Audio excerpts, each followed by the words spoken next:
I'd like to call the. We did add it to munis. Boy.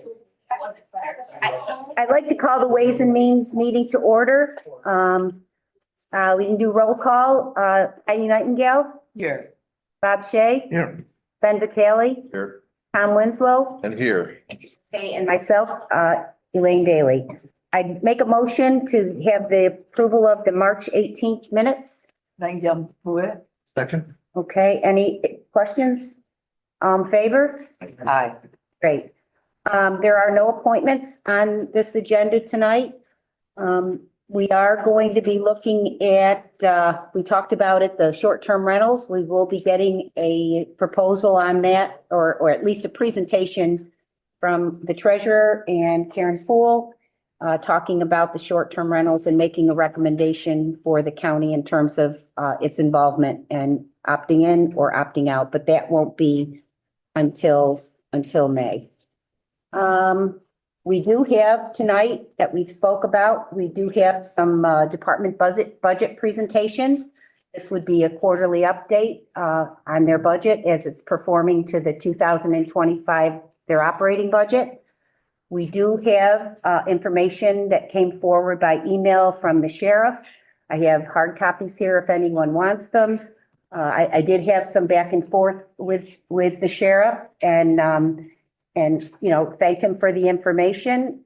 Certainly, he gave a 23, 24, and 25 comparison, which he feels is important. And I've also asked if he would, in addition, do the 25 performance as it applies to his spending in the 2025 budget. Because obviously, we're doing this to see if we can get some information or a heads up on where there are certain lines within the department budgets that may have a shortfall that we should be knowing about sooner than later.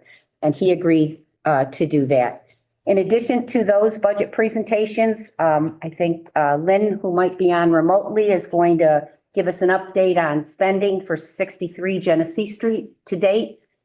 And Grace will do sales tax, interest, reserve balances, and, you know, really talk about the 2024 budget performance and the unaudited fund balance amount that we're going to have to work with. So if we could, I'm not sure how the departments are planning to do this, but on the agenda, it looks like mental health was listed first. Nope, DSS. Yes. So yay, Oh, I mean, darn it. we'll go here. Okay, we sit up here? Yep, sure. I'm gonna bring my handouts too. Jen, do you want me to hand those out? I got it. You got it?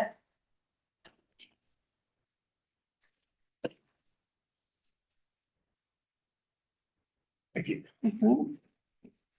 We have a year-to-date budget report that we're handing out and a little bit of information pages that kind of hits the points that you wanted us to address. Okay. You sent out your email. Yep. And while they're passing that out, I want to ask the committee too, those munis reports we got last month, they are certainly available every month. If the Ways and Means members want them emailed to them, I found them kind of cumbersome and hard to analyze. But if you guys would like one, by all means, Grace will send them out. I would like them, but Okay? they need to be on the end of the month. That one was like in the middle of the month and Yep. really difficult to do much with. So if they could do them at the end of the month or every 2 months. Okay. Let the whole month go over and then maybe every other month, they'd be helpful. Okay. Yeah, that's fine. Yeah, that first one was just kind of a sample of Okay. what it will look like, yeah. Okay.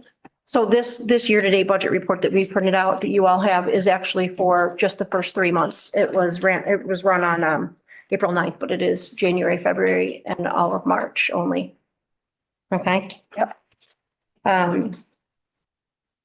So I guess I'll just start by talking a little bit about the points that in Elaine's email, she wanted us to talk about where we are as far as 25 budget. So for our salaries, That's listed on page 1.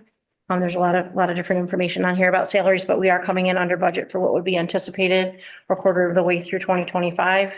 The reason we're coming in under is due to the vacancies that we have in the services unit.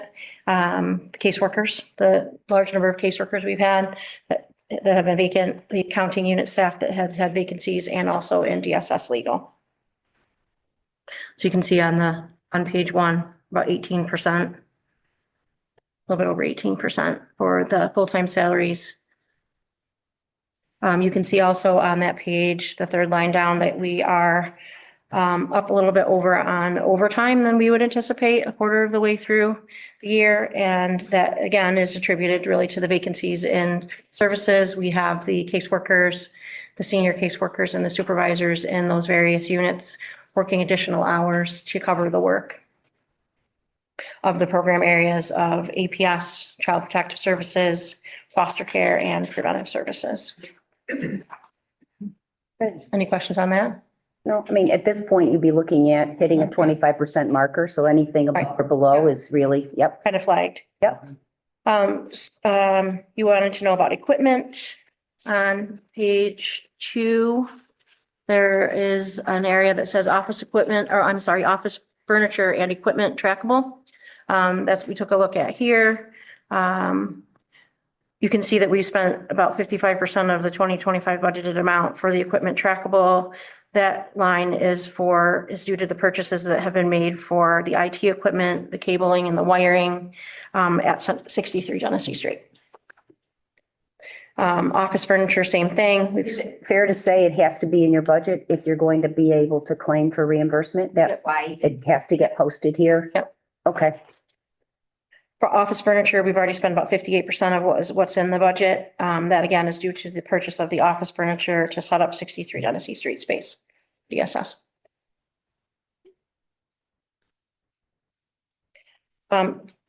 Contractual lines, you had asked about those. Like we really don't have contractual lines that go over. We stick to the contracted amount. So those are running on target with what we think that they should be.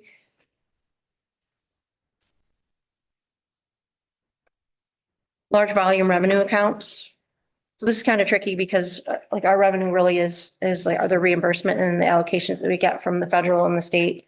The reimbursement amounts that we get really varies by program area. Some of our program areas get 100% funding, some get absolutely none, and it's 100% local share. So it really varies. How we get the reimbursements really also varies depending on the program area.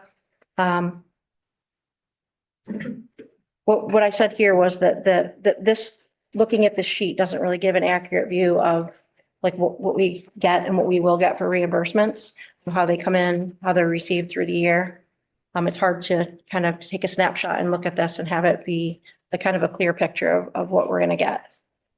If our expenditures go up in certain program areas, our reimbursements go up in certain areas. In that area, depending on what that level of reimbursement is, it can, it can go up along with the expenditure. I also said in here that the claims that DSS submits might not be settled for months. So you might not see something showing up on here timely.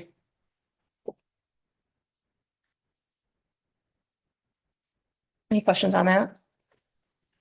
Specific reason as to why they delay. There's going to be a delay. Is there something programmed or projected? I don't know if there's a specific reason. I think it's just, we're kind of at their mercy of when they, when they send us money. Sure. So when they do, well, first off, so when they do their claiming, so the claiming has to happen after the month of expenditures, right? So I was just asking Tracy, so March's claims wouldn't be done yet. They're usually done by like the third week of April. So they're not in here. So any revenue for your March expenses is not matching up at all. So that's one of the reasons why, they're on, and then the state usually takes about 2 to 3 months to actually settle that month claims. It's about right now, I think it's been exactly almost 2 months. Every 2 months, we get a settlement from the 2 months prior.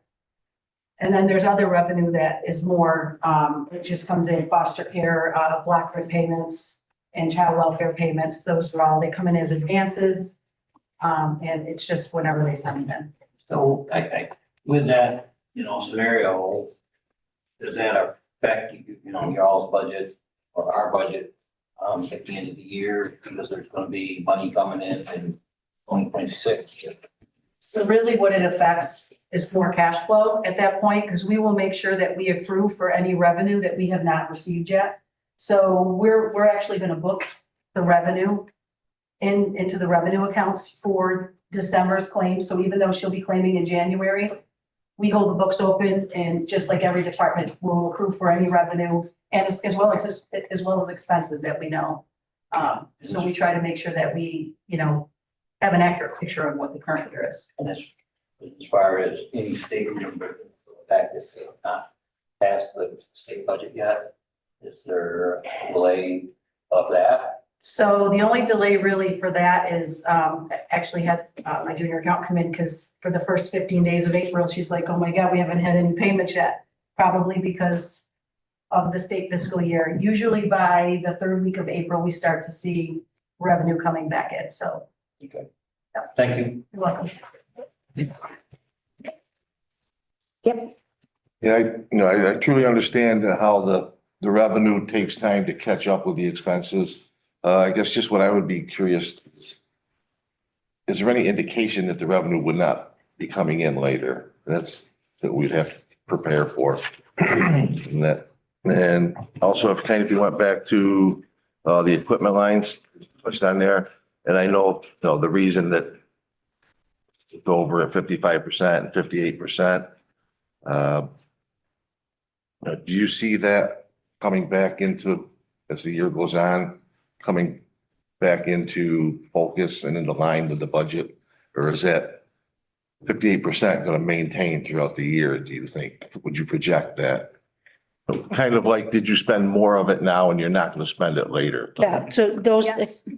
those Yeah. expenditures that we've already made to outfit that building won't be something that we have to continue to do for most of those things. So, Lynn was really the one who put that money into these lines to account for those costs, setting up the building, getting the IT equipment in, the wiring.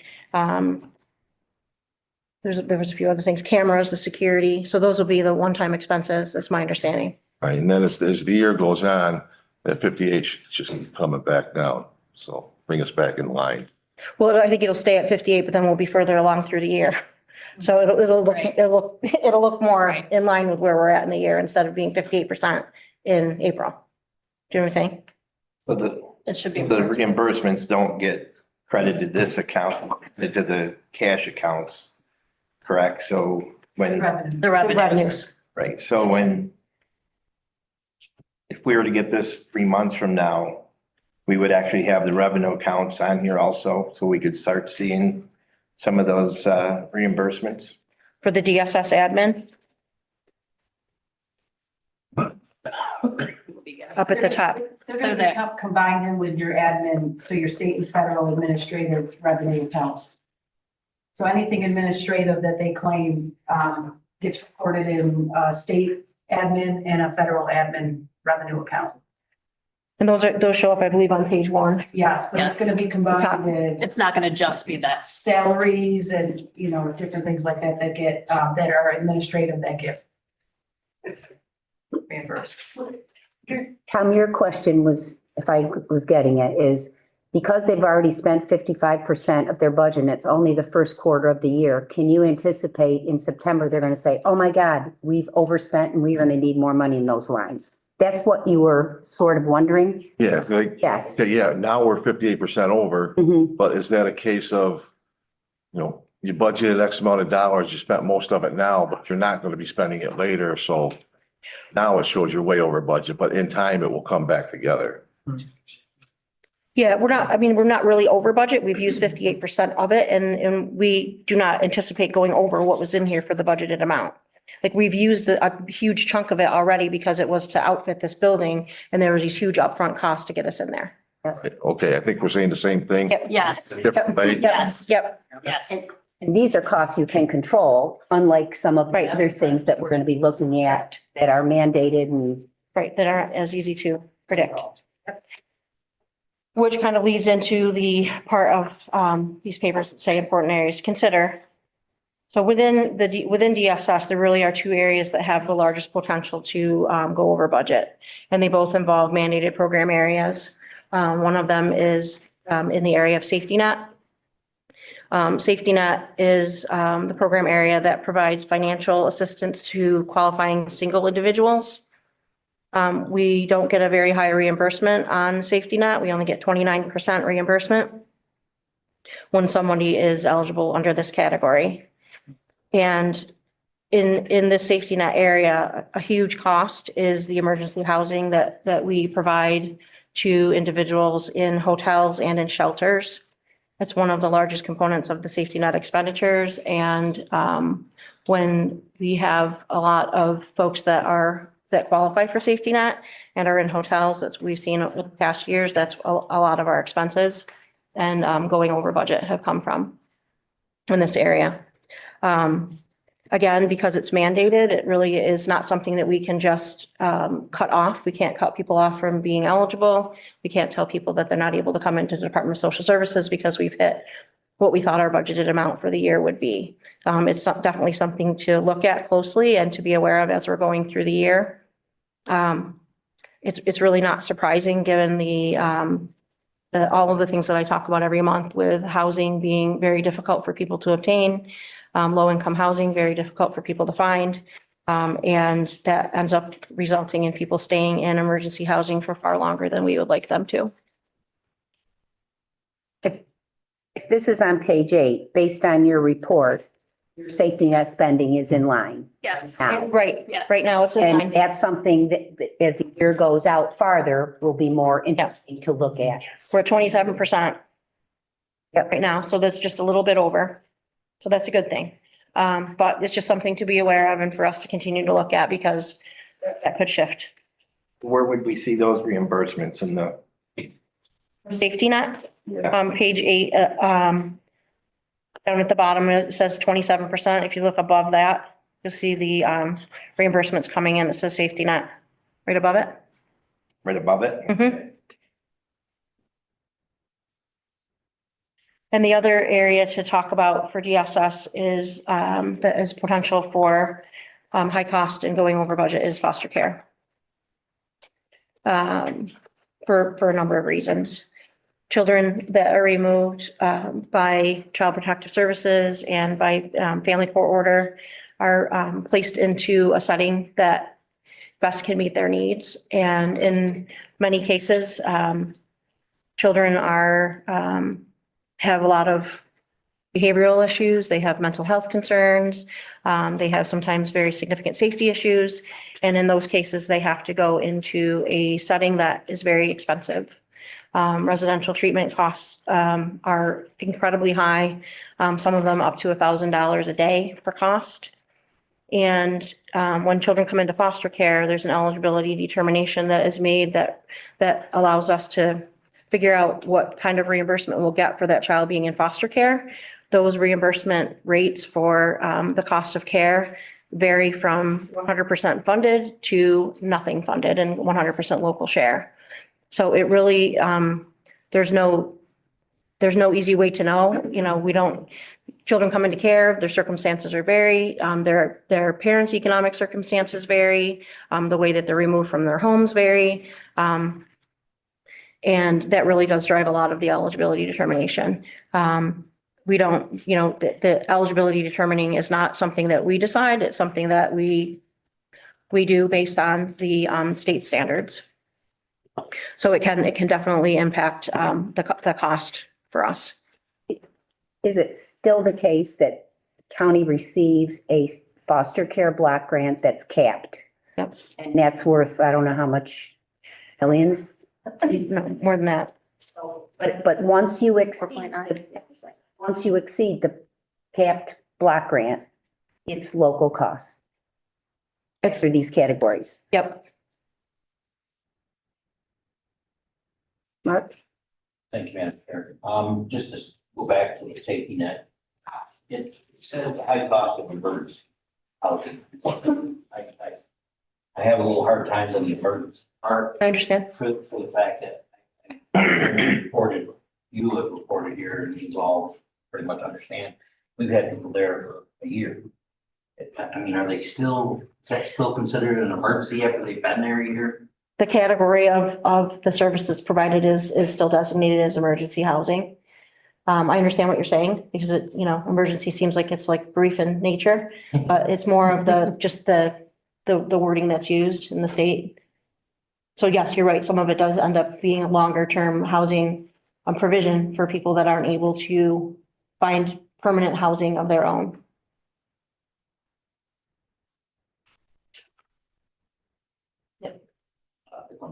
Okay.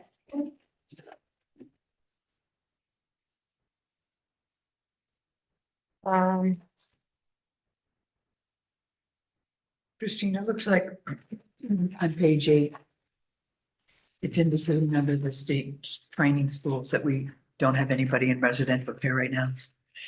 Oh, that's not accurate. We actually do under state training schools on page 8. So Grace, can you jump on the state training school? Yeah, it's really at the mercy of when the state bills us. Bills us, right. And there, I think, a couple of years behind, so we make sure at the end of the year, based on the rosters of the kids that are in state training, that we accrue for the revenue that, or accrue for the expense, I'm sorry, that, for those specific years. So we continue to accrue for multiple year of expenditures until we get the bills. So you might not see a charge all year, and then at the end of the year, if they haven't billed us, we'll look at the kids that were in care and we'll do an accrual to make sure that the expenditures are in the year and go against the current year's budget. But you're at the mercy of when they send the state training school bills. Do you have a roster of kids that are in? Yeah, we get a roster quarterly, and we actually have dropped down in the number of children that we have right now in the OCFS placements. I think that we have 3. I was gonna say 4, but it might be 3 now. Three. We This one just- think we had 5, 4, 3. But it does, that doesn't mean that we're going to stay at 3. If there's a child that needs that level of care and the family court judge feels that OCFS is a level of placement that that child needs, we could have that go back up. So keeping track of that, and when we've worked with Grace and Lynn and Tracy to just keep track of what we think we're going to have next year. Take a look at the kids that we have at the end of this year. How long have they been in OCFS placement? Do we think that they're going to leave, so that we can have a better anticipated forecast for 2026 is what we'll be doing for next year. But yeah, So this just shows that we haven't been billed anything in the first quarter. but this is definitely an area too that can impact our budget when, it's very, very costly for children to be placed in OCFS custody. And we don't set the rates. We don't determine the rates. I mean, that's just something that we pay. The same thing with when I talked about residential placement for children. Those, we don't negotiate with the residentials to determine the amount of money that we're going to pay them. That's set by the state. They tell us, what those rates are. There's a schedule for it. And if we have a child that needs to go into that level of care and that placement, that's what we have to pay them. Really, those were So there's, at this point, this short time into the year, there's nothing you want to put as you look on our radar, except these high-risk areas, whatever they're going to do. And you'll continue to monitor that. Yeah, they're going to do whatever they're going to do. I mean, I think that, one of the concerns that I talked about when I was at HHS last month was, with our services staff being really taxed with having high caseloads because we've had so many vacancies, being able to tend to the cases the way that we want to can be challenging. And, when you have a foster care caseload that's pretty much, 30 or 40% higher than you would want it to be, sometimes even, maybe even higher than that more, it can be really hard to pay attention to those cases and, give them the attention that you need to be able to try to, work as diligently as you can to get these kids out of foster care. I think that changing caseworker to caseworker, and I've said this before, it makes it, all the longer for a child to have to get to know that caseworker again, for the caseworker to get to know the family, to get to know the resources of the family, what the challenges are, what the barriers are to getting that child home. So, I think being able to get our casework staff, at 100% filled would I think could help in, in this area, really, to be able to do a better job of, holding the residential's, feet to the fire, really, too, with making sure that all of their services are put into place that they need to. When you have a caseworker that is very much paying attention and is there at the residentials and is calling them and is knowing what's going on, that can sometimes drive things quicker. And when you have caseworkers that don't have as much time to do that, that can, kind of, may lead to them kind of slacking off a little bit, which isn't a good thing. But I'm just telling you that because of the situation that we're in right now with staffing being so low in services, I do think that it could potentially have an impact. And retention of that staff too.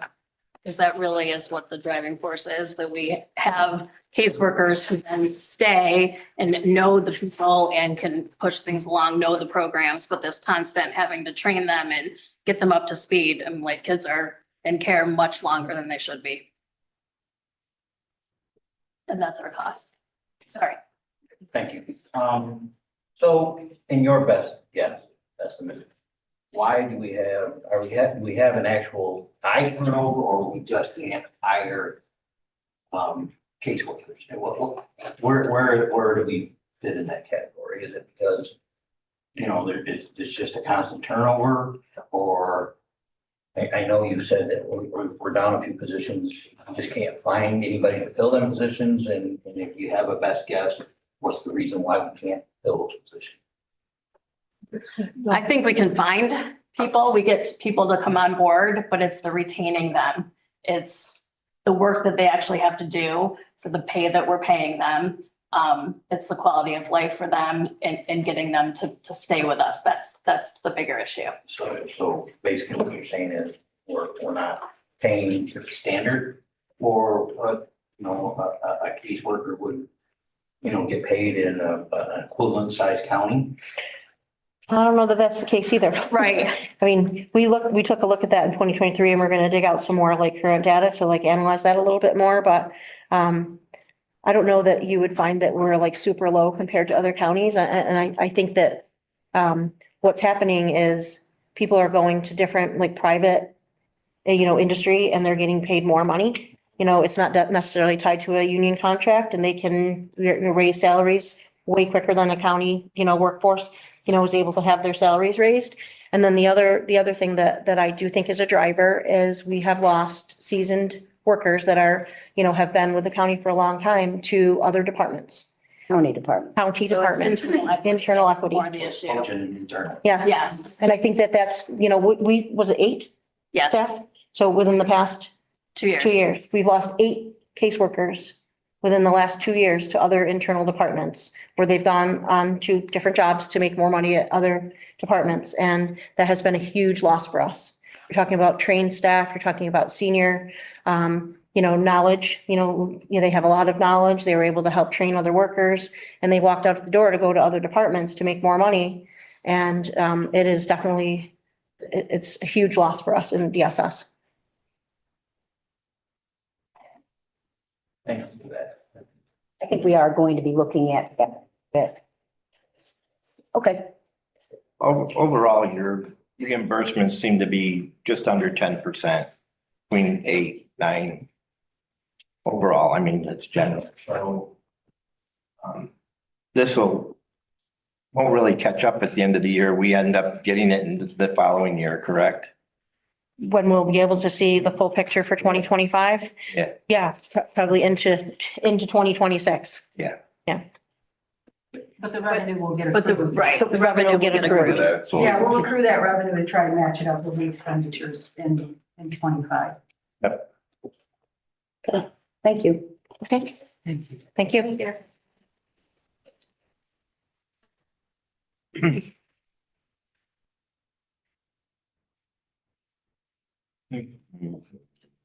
Whoever wants to go next can go. Health or mental health or it is assess health and then mental health.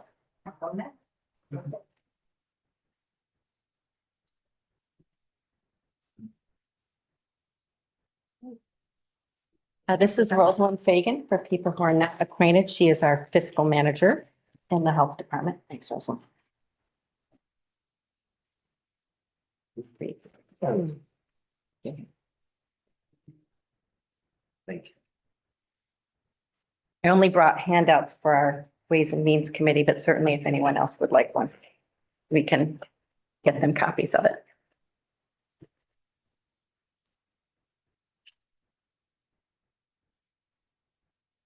Take a moment to look and then I'll hit some highlights, or what would you prefer? Okay. All right, so I highlight a few things, but obviously if you have any questions, we'll do what we can to answer them. On page 1 of this handout, we talk about some health department revenues. When I say health department, I mean kind of the general public health, not our pre-K, not our early intervention, not our WIC program. So we have received some revenue thus far for clinic fees, which would be vaccination clinics, as well as environmental health fees, which may be fines or permit fees.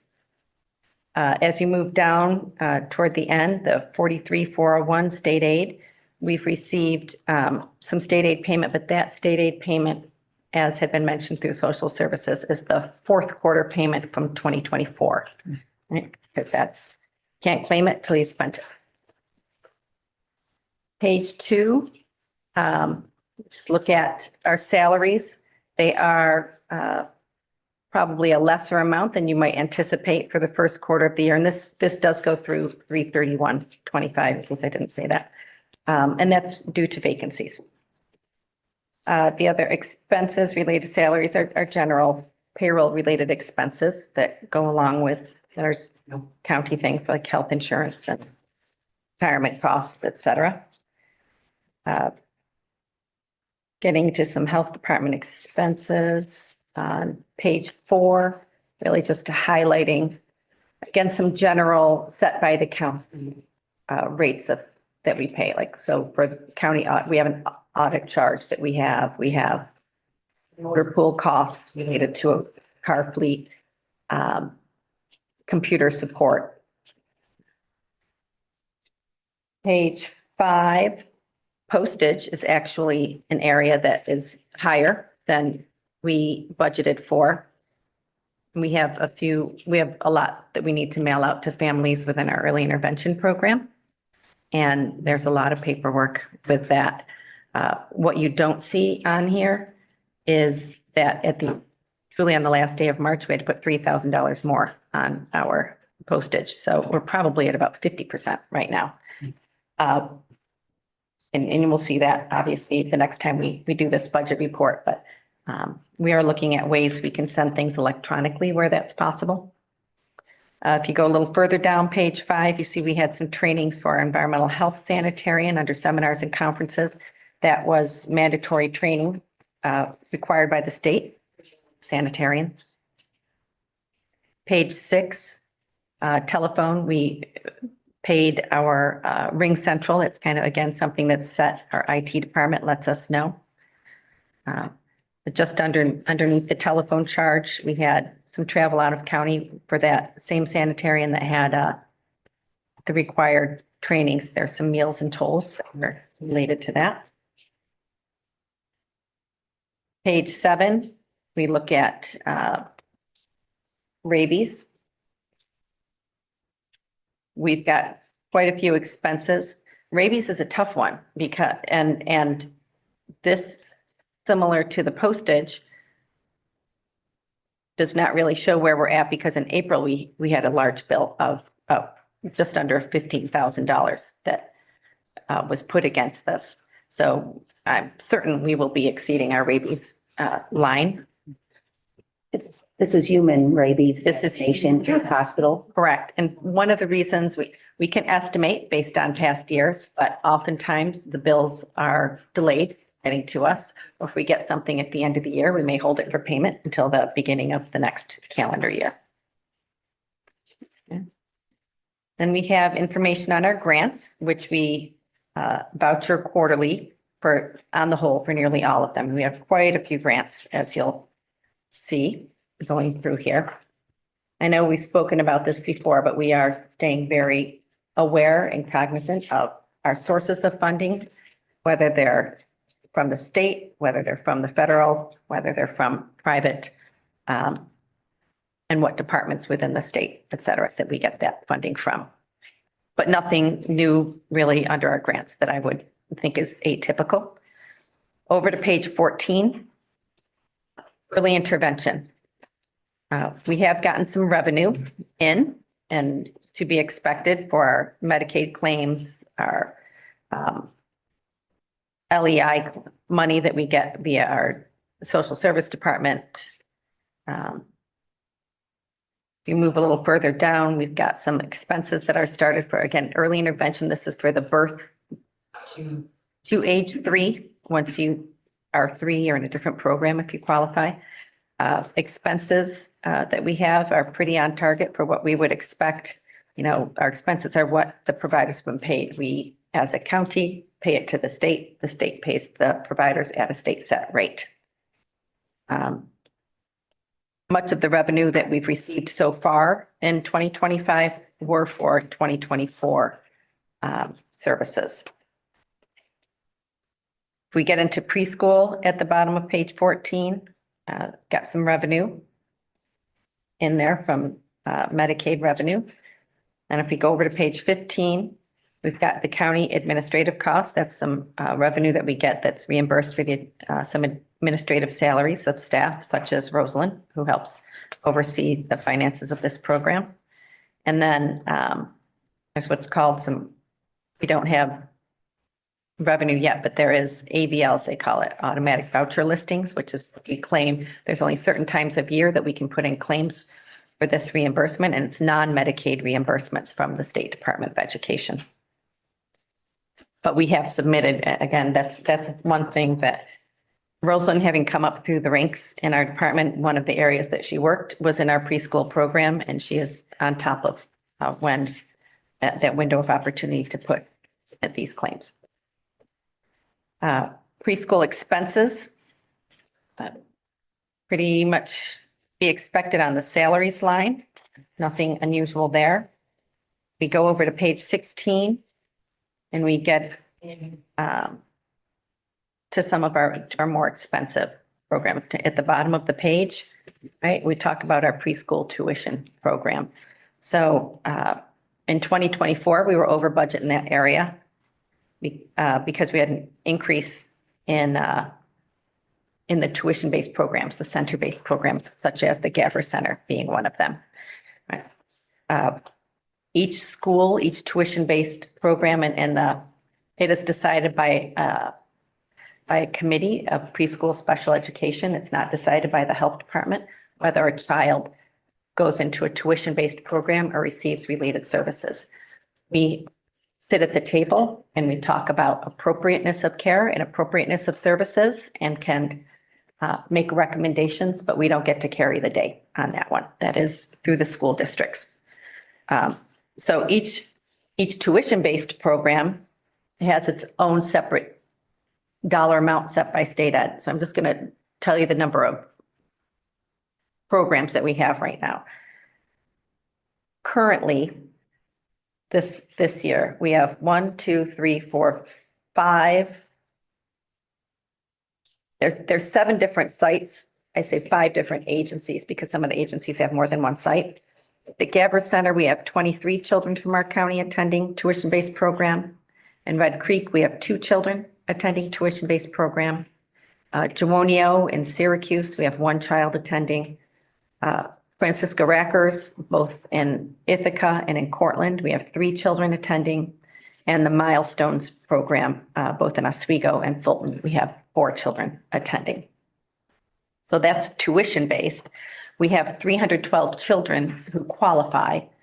So we've got 33 kids going to tuition program, 312 qualifying children. So the rest of the children are either receiving related services. So about 236 kids are receiving related services. Some of those children may have more than one service. So they may have both speech and physical therapy. Well, we might not find a speech therapist, but we found a physical therapist. So you're receiving physical therapy while we wait to get you a speech therapist. We don't delay what we are able to offer the child. We have 42 children on a wait list. That means they're receiving none of the services that are determined to be beneficial to them. We try to estimate, but this is the time of year when there's a lot of programs to talk about children coming into program for the next school year and for summer session as well as for the school year. Our biggest local share the county has is in this education physically handicapped children, right? We're correct. EI, we have a local share, but nothing that matches the preschool program. Is that true? Most expensive. Because Part of that is our transportation also. this means we budgeted $2,250,000 for tuition, Correct. $750,000 for transportation. Is that what this? Yes. 1,300,000 for related services. Correct. Related services being, I know you know what they are, but Yep. they're the non-tuition based programs. It's if your child is getting speech therapy or OT or PT or special education itinerant teacher, or a combination thereof in their natural setting. And this is the highest risk of the programs the health department has in terms of being unable to control it, going over budget.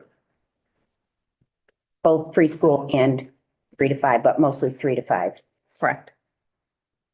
In our transportation on page 17, it looks like we're under. We're not. The company is having challenges billing us. So we're working with them to try and get up-to-date, timely, and accurate billing. So we're working together on that. Do we use one company for transportation? Yes, it's an RFP that goes out every few years. And, I know we've had a number of conversations. Some of you have been part of those at our meetings. School bus transportation is a big challenge. We absolutely try to encourage family members to coordinate transportation for their child. And we have reimbursement that we can give to those family members, who may provide that, but busing. Definitely a challenge. It absolutely is. I say this just as an aside. I think we said this before. There are a handful of counties who work directly with their school districts, and their school districts provide that transportation for all their preschool kids. There may be some cost savings to that because they have that expertise in transporting.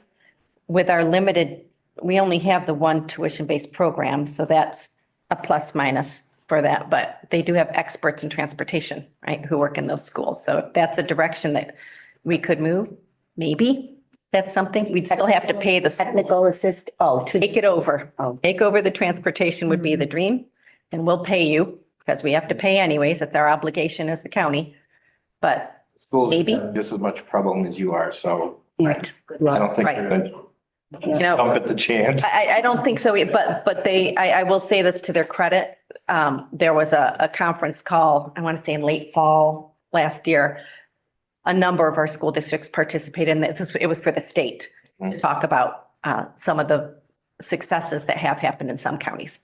So they're aware, it's in the back of their head, but I'm sure it's not at the front of their list of priorities.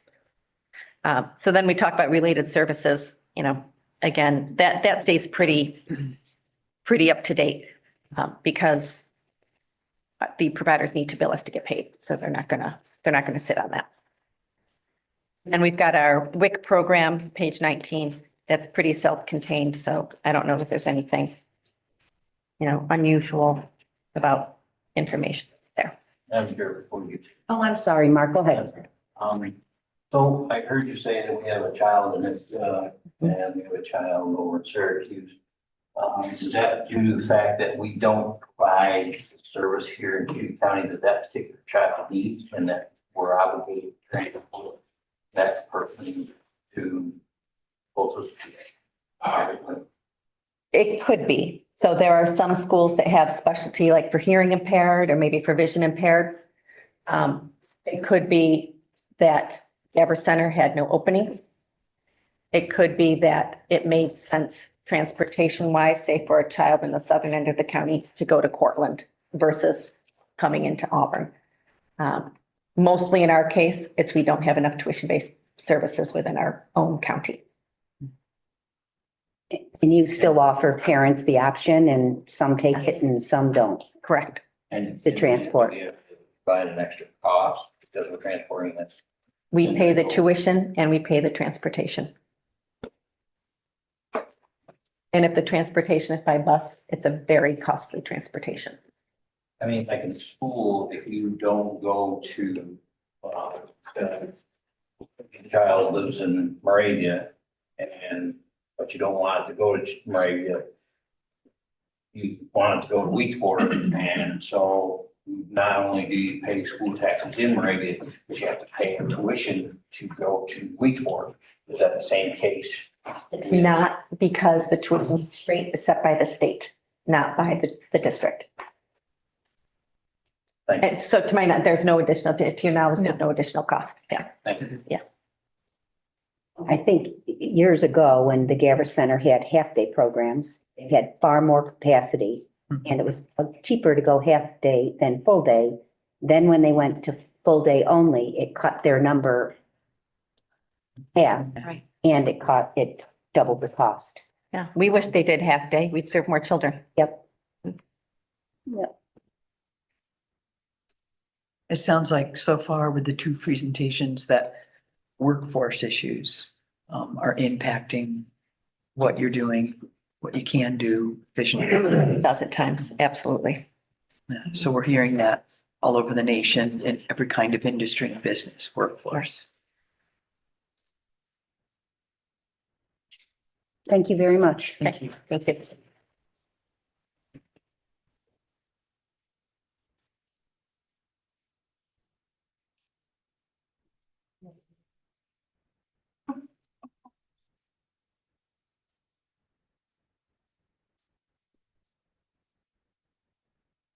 you. Thank you.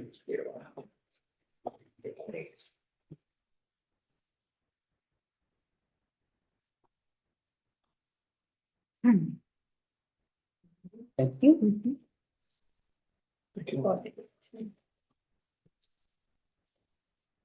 you, Lynn. This is Carol. She's the accountant for our department. I don't know if you've ever met her. Okay, so, I just kind of want to point out like a few areas. Our salaries line, and I know our report kind of looks different because it didn't come from Eunice. This is sort of our internal way of keeping track, which I think is easier, but obviously welcome to your feedback. I like it. Okay, good. So for our salaries line, we did have quite a few open positions, and this is through the end of March as well, this report. We had 5 vacant social worker positions. 1 full-time social worker went to part-time. And we do not have the part-time jail social worker position filled. So looking at that, there was quite a bit of savings in the salaries line. It's about $99,000 that we did not spend in the first quarter of the year based on those vacancies. The mental health fees line, which is sort of towards the top of the page, that's our revenue line. This was pulled at the end of March. You'll see it says we're at about little over 15% of our budget. I think it's just important to know, with insurance claims, we are about 6 to 8 weeks behind in billing. That's, some could take longer, but that's about average. So it's really hard to say what that line really is at this point. But that is something we're always constantly looking at, reviewing, each month. This is third-party revenue from the clinic. Yes, That you're talking. the billable services from the clinic. Yeah. Also, I think it's important to note, we were down quite a few social work positions, and those are revenue generating positions that historically make more than they bring in, or more than they cost, sorry. They bring in more money billing wise than they cost for their salaries. So we were down quite a few, so that, partly could impact that as well. So as we're cheering, woohoo, 99,000. Yes. Yeah, I mean, I think you have to look at the balance there. I think it's also one important note is we do receive a Medicaid enhancement rate.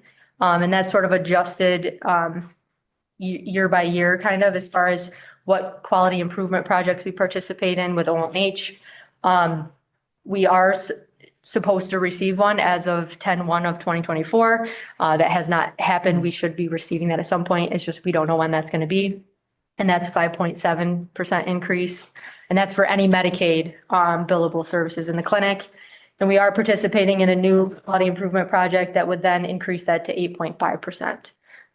So OMH does these quality improvement projects through for Medicaid enhancement rates. So we always participate. So we receive that increased rate. We don't know when we're going to actually get it, but it is retroactive. Just You get it because you're a county clinic, not that you're a private 30, Correct. Article 31. right. So we have another Article 31 clinic in the county. They do not receive the enhanced Medicaid rate. I just want to point out, the jail services. I just want to, we have in there about $142,000 budgeted for, that is for 1.5 social workers at the jail. That does not include the stipends that our nurse practitioners receive, for their work at the jail and being on call for the jail. That's an additional about $46,000. So I just want to point that out. That's not in there. So total, it's about $188,000 that we provide for the mental health services of the jail that are not reimbursable, because we can't bill Medicaid or bill any insurance companies when somebody's incarcerated as of now. And the collaboration between you and the sheriff means if you didn't provide these services for the jail, because they're obligated to do it, they would have to contract and pay for them. Correct. True? Correct. Yes, they are services that they need to provide in the jail. Our department provides them for them. Yep. And then, the big one is the family court evaluations, which I think it's at the very end or what? Top of page 3. Okay, top of page 3. So this is obviously very unpredictable and we did not budget a very large amount at all. Just a reminder, these are when 730 evaluations or competency examinations are ordered. And if somebody goes on what's called so that's a 730 and then somebody goes on a 508. So just for clarifications, the 730 orders are for competency. They need to meet with 2 psychologists or psychiatrists where they are evaluated for competency. If the 2 do not agree, you have to have a third person evaluate, and then that's determined whether they're competent or not. The 508 orders are when an individual is incarcerated at the jail and their mental health symptoms are beyond what the jail can safely provide them with. So a 730 is for restoration. So when they go to a state hospital, that's to restore them to a level where they can stand trial. A 508 is different. That's for treatment. They still go to a state PC, but the treatment that's being provided to them looks different. So as of now, to this date right now, we have not had one person in the state hospital on either of those 2 orders. We do have one individual going next week on a 508 for treatment. And both of those circumstances are 100% county cost, Correct. Yes. both the 508s and the 730s. Correct. And again, kind of like the same thing with DSS, we don't set those rates. The state does and the state PCs do as what the cost is per day. It's very expensive, just like, residential is too. So it's over $1,000 a day, I'm pretty sure on average. But again, that's a county cost, whether that was in, our budget, wherever it fell, it's still something that has to be paid for. So as of now, though, that would be the first individual going this year. And it's hard to say how long they're going to be there for. I do think a 508, someone may be there less time than on a 730, but it all depends. Carol, do you remember what we even put in that budget line? I think it's 110. 110,000. Yeah. And we ended up moving 1.2 million from last year. Yeah, last year it was 1.4 million. That was, Okay. yeah, spent. Yeah. Yep. So again, you don't want to budget for it and then not know, but okay. Yeah. And then just a couple other things to note. We obviously are paying close attention to the state budget as well as what's going on federally. We do have 2 federal grants. One is from the Bureau of Justice Assistance. This is our last year of that grant. It ends in September. We, as a department, don't receive a lot of money from that grant. That really goes to a lot of our community partners. And then the second is the SAMHSA grant, which I've talked about a lot, is in reference to DBT in schools. We're currently able to continue to draw down our funds. We have not heard any information around anything changing. We have applied for the continuation for our third year funding, and we should know sometime in August about that. But that's sort of the update on those. The state aid that you pass through the various agencies and keep a portion for yourself is, There's some that goes to the clinic, yes. yes.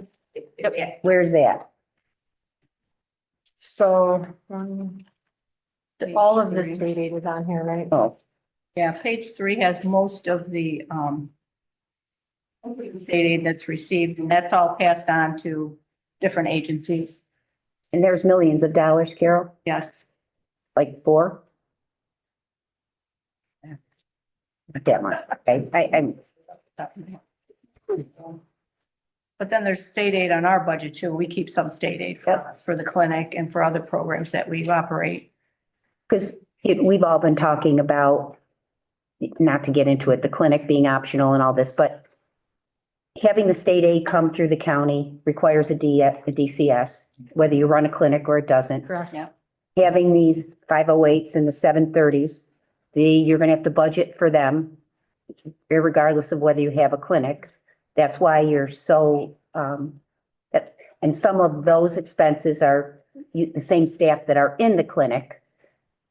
Is that, Yeah, so there's other mandated things like SPOA, right? So like a children and adult SPOA, which is like the single point of access for any sort of mental health housing or case management or children's services. gotta do that anyway? Also assisted outpatient treatment to be able to do those investigations and go to court and manage those cases and keep an eye on those cases. I mean, all of that's required and has to happen regardless of a clinic or not.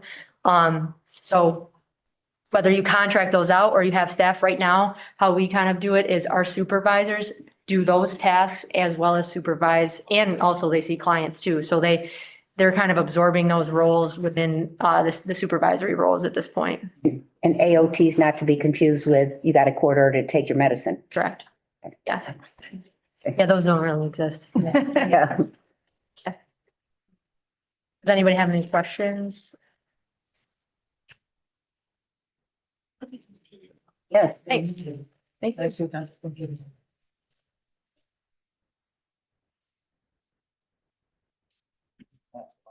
And you are, because Brian just gave a report before he's away. Right. Thank you.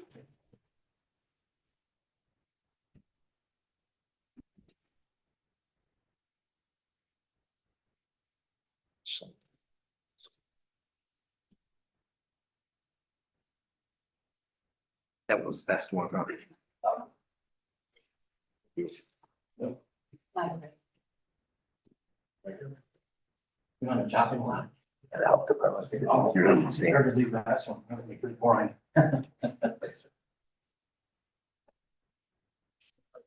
I highlighted a few things that I wanted to point out on the first page, overtime salaries. It looks like we're really high in that, but that's because our overtime is in the winter.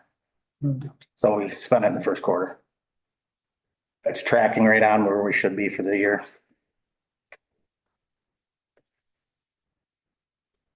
On the second page, you'll see the salt accounts.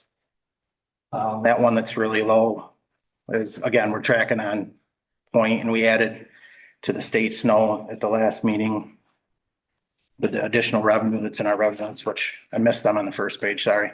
On the first page, I didn't highlight any of them, but you'll see that under the revenues, we don't take in any money in the first quarter, except for the transfer from the general fund. And, but under state snow, we increased it to 850.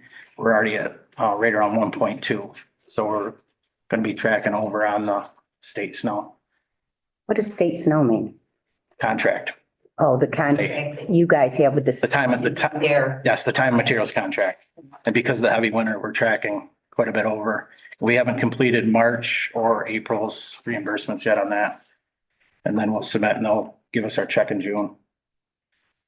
The first two pages are the DM or the D fund, which is the highway repairs and the snow removal. Everything's looks good. DM fund, which is our equipment.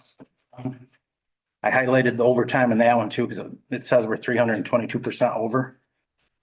It's the way that we distribute our salaries. Anybody that's in the DM fund that we use for snow plowing and overtime gets put into here, so that's why it's high. It all levels out at the end of the year. The gas and electric services are all high because we were going through at budget time, we didn't have accurate numbers of the change with vendors. So we kept them at the same, so those accounts are definitely gonna be over. Same with the telephone, that's the new ring system that we weren't aware of until after it was put in. In the second page of DM, you'll see the same electric and gas service and telephone. Those are for the motor pool. And it's the same thing. Say that again, Brian? And then, The second page DM fund, motor pool expenses. That's why you see, they're two separate buildings, so we have different services. Other than that, anybody got any questions? the only question I would have is when you look at, overtime lines, because those are hard to control. Mhm. Because people work them, they have to get paid them. Yep. Is it all contingent on the weather and yeah, do you monitor that? Do you normally go over your overtime allotment? I haven't since I've been here, no. You have not. We haven't had a winter till this year. Okay, but generally you'd watch that, but if it, obviously people work have to be paid, but you tend not to go over your overtime line? Correct. Okay. But it's all weather dependent. Yep, If it's snowing and icy, yep, you gotta be working anyhow, so. Right. Yeah, like I say, what's left is tracking where I think we'll be fine. But if it starts snowing in September instead of December, we're gonna have an issue. but you'll see that and. Yeah. Okay. Well, thanks. Questions for Ryan? Thank you.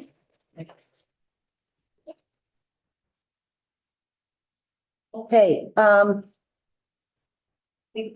do you want to go before Grace and then just Grace will finish us off?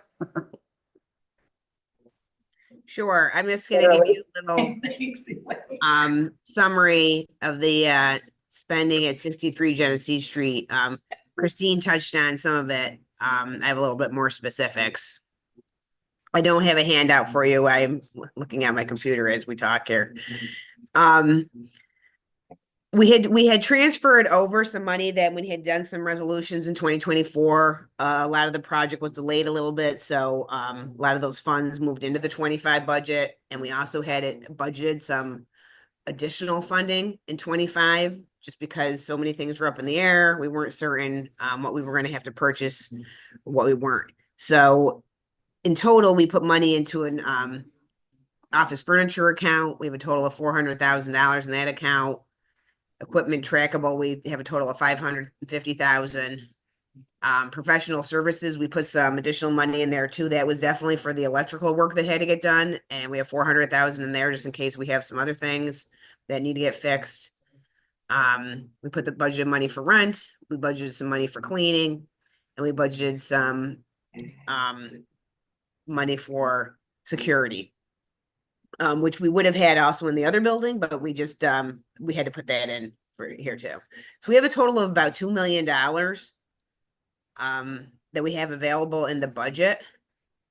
Year to date in 25, we've spent 890,000.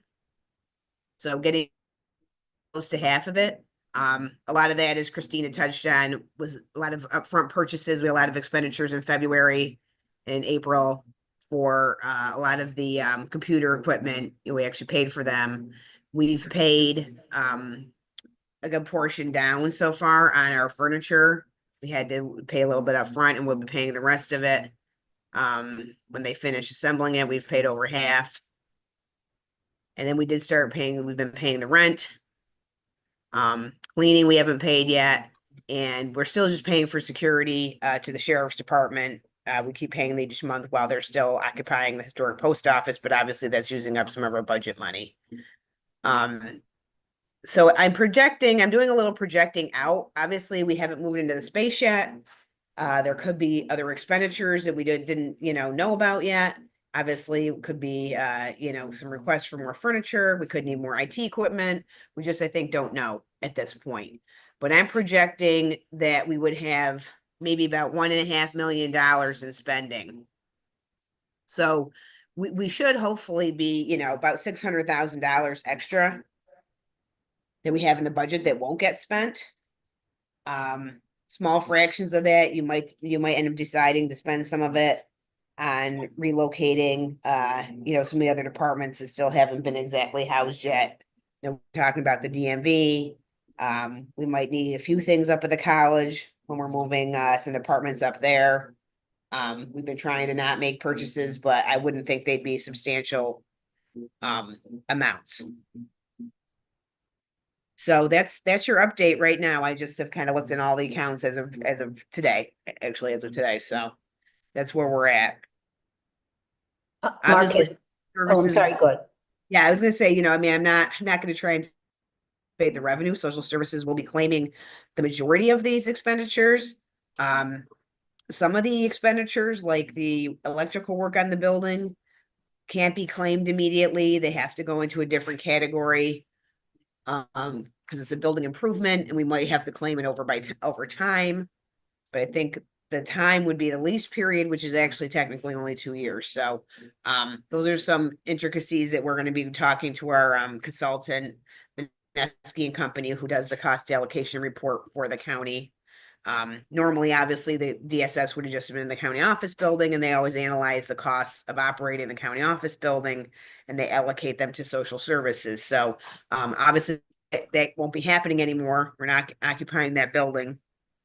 They can claim the rent and, any other services related to it. Their equipment we're going to be claiming.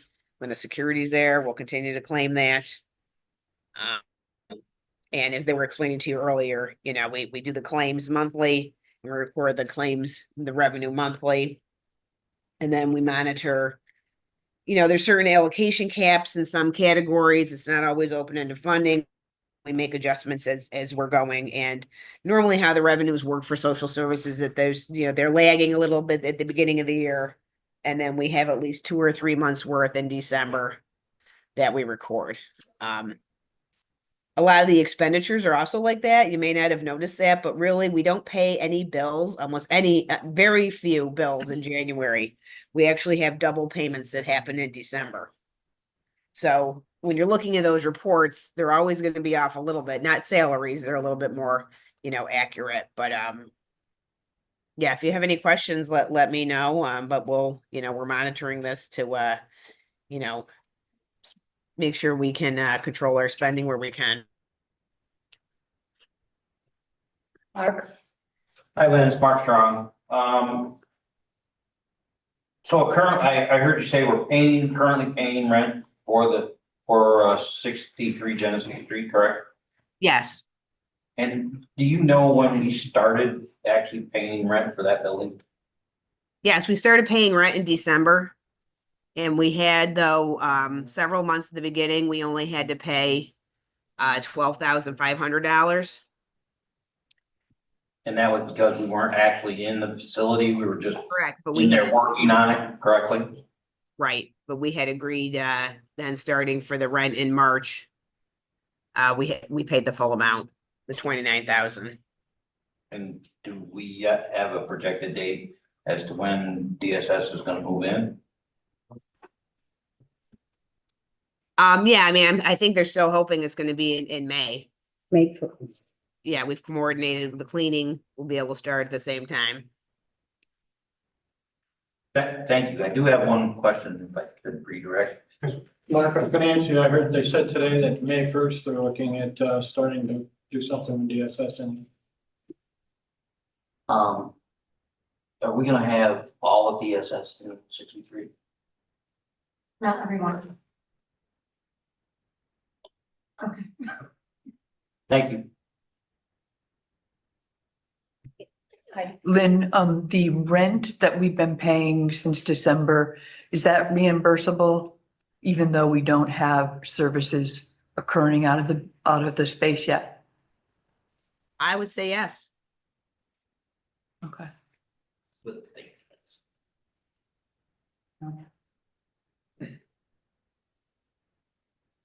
And, you know, there's no crystal ball, but at this point, you're saying that you had $2 million already set aside, planned for this. Yeah, I mean, it was from the big resolution that we passed last year, Mhm. in about September or October. And then I did budget some additional expenditures in the 25 budget. Really just big estimates because we didn't know. Yep. I'm sure we're gonna be buying some more things when we move in. I've actually projected out some more spending in the out months. 10,000 here, 10,000 there, 25,000. And that's, just to be realistic, I'm sure Yep. we're gonna have some needs. Okay.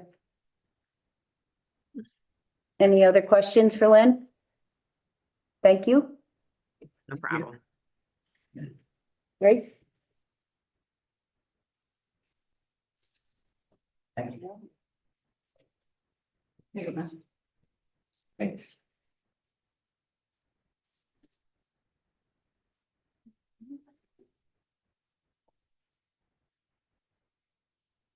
Thank you.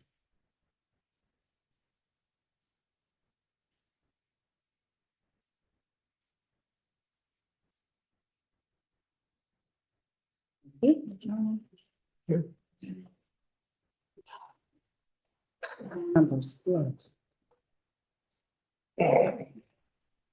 Lot of numbers.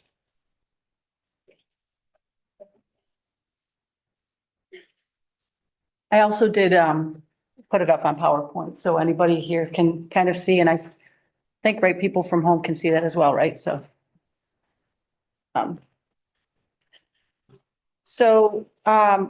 Obviously you heard from all the bigger budget, or bigger departments, so I'm just gonna go over some of the bigger revenues that I typically talk about, and then finish off with high level performance of 2024, and then our unaudited fund balance.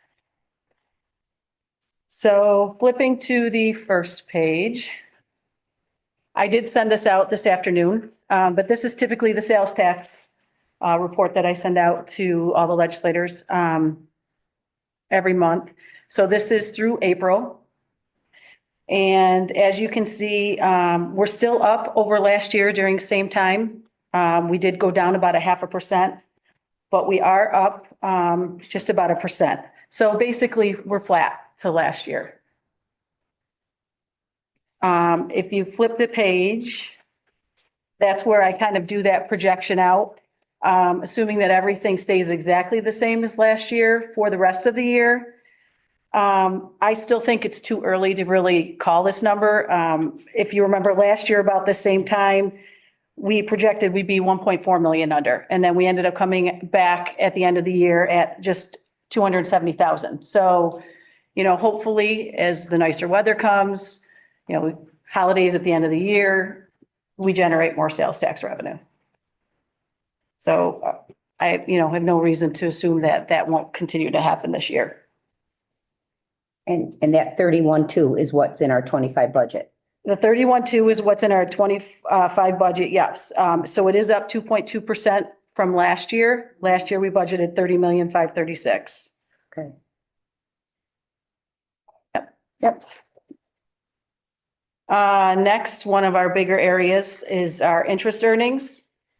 I didn't put numbers here because again, it's early, so you're just going to see, a quarter's worth of interest earnings. But I will say that through 3/31/25, we are slightly down over last year. A lot of that has to do with the fact that last year at this time, we had some maturing CDs. So we recorded the interest revenue in those months that those CDs matured. When they matured, a lot of them, I worked with Dave very closely on, where the higher interest rates were. We moved a lot of that over into money market accounts, New York class, different things. So we don't have those maturing CDs this year. And then some of it is just, moving cash at year end for operations. It's a typical year end.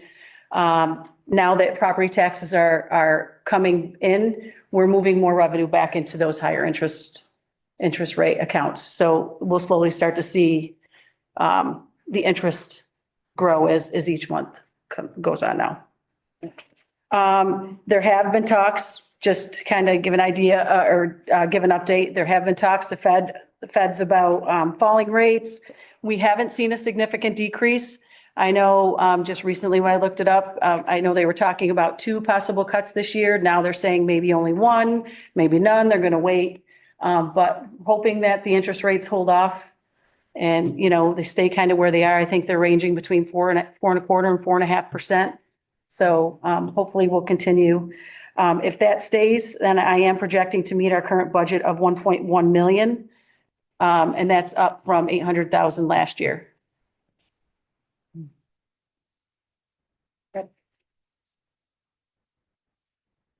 The next page is just an update on where we are with some of the larger, well, I guess the reserves that we would be more interested in looking at right now. There are a few others, but they're not, they're not larger balances. I have the reserve for building repair, the reserve for building capital, highway repair, and then the Emerson Park improvement, which is smaller, but I know Doug has some things he's working on. So you can see at the end of 2024 where the balances were. And I just kind of want to also highlight here, you can see not only are we working on interest rates for operation, like our money in the A fund that's for operations, we do also look at the reserves and really make sure that we're moving that into interest-bearing accounts. We did earn, kind of going back to our interest, overall, our actual interest earnings were 2.1 million last year. Of that, our A fund operations was 1.4 million, but 600,000 of that was reserve interest. So that does build our reserves up. And then on top of that, we also earned interest on some money that's in capital projects, about another 234,000. That's not part of the 2.1 million. So just to kind of, we did build up those reserves a little bit with interest. You can see the building capital, obviously we did the resolution in 24 for the roof and then the 1 million for highway that we moved out. So you can see where the balances are at the end of 24.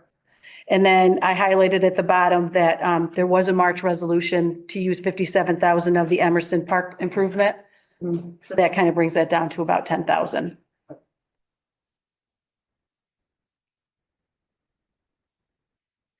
The next page. So that kind of is an update on some 2025 items. So now I want to talk about the 24 performance.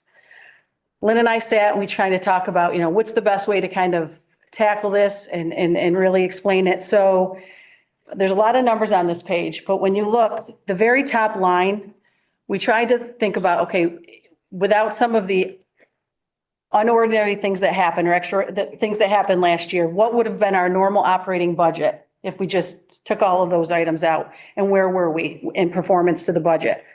So if you look at that top line, our planned use of fund balance for the 24 budget was 7,140,000. The normal operating actual use of fund balance was 4.2 million. So you can see if you just looked at normal things, the variance from our adopted budget, we are actually doing better by 2.8 million as to what we budgeted as the use of fund balance. So now when you come down throughout the year of 2024, we did obviously have some resolutions where we used some significant amounts of the fund balance.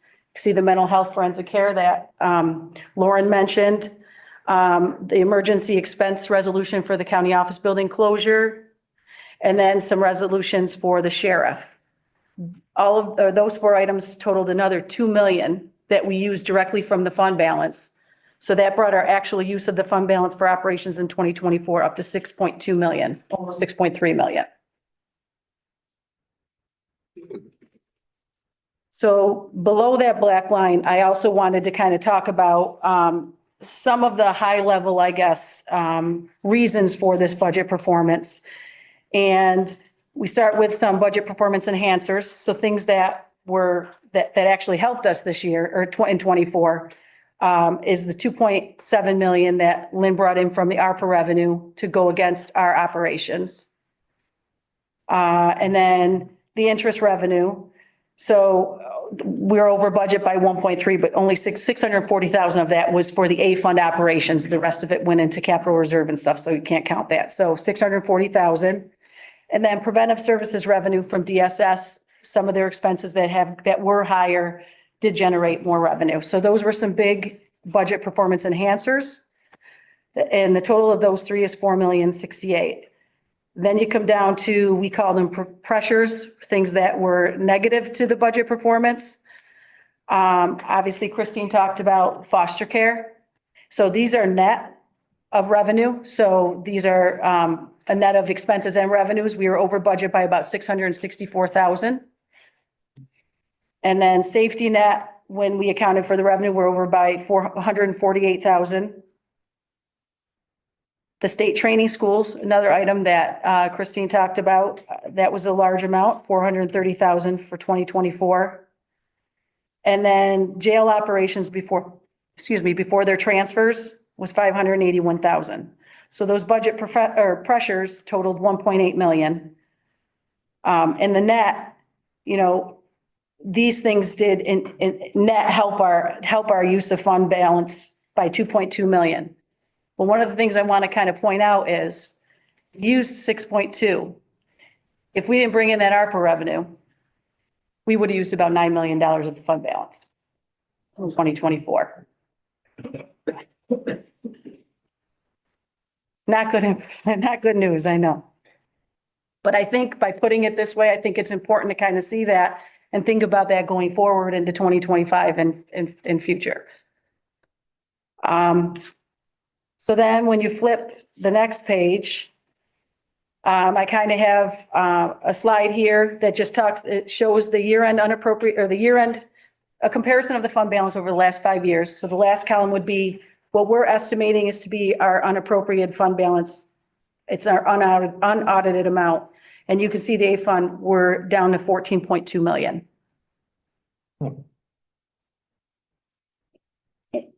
And then the bottom is just from year to year for 5-year projection, what we're using of the fund balance to balance the budget. So this year you can see it went from 7.1 million to 5.581 in 25. So that amount is out of this 14 million already. That 5.5 is already out of that. So that 14.2 includes the use of fund balance for for this year's budget, right? 25. And I guess I'm asking, we're not going to go to fund balance policy jail, but does this number put us outside the policy that we've set? It does. It does. And gross. It's based on our revenues. So the low end is 10% of revenues. The high end is 15% of revenues. So our fund balance range really is about 16 million to 25 million. So you can see that we're about 2 million below our fund balance policy range. And again, these are unaudited, but we pretty much know what our operations are, income, expense, so we can kind of see what the effect of the fund balance is going to be. And what number do you think we need just for general cash flow?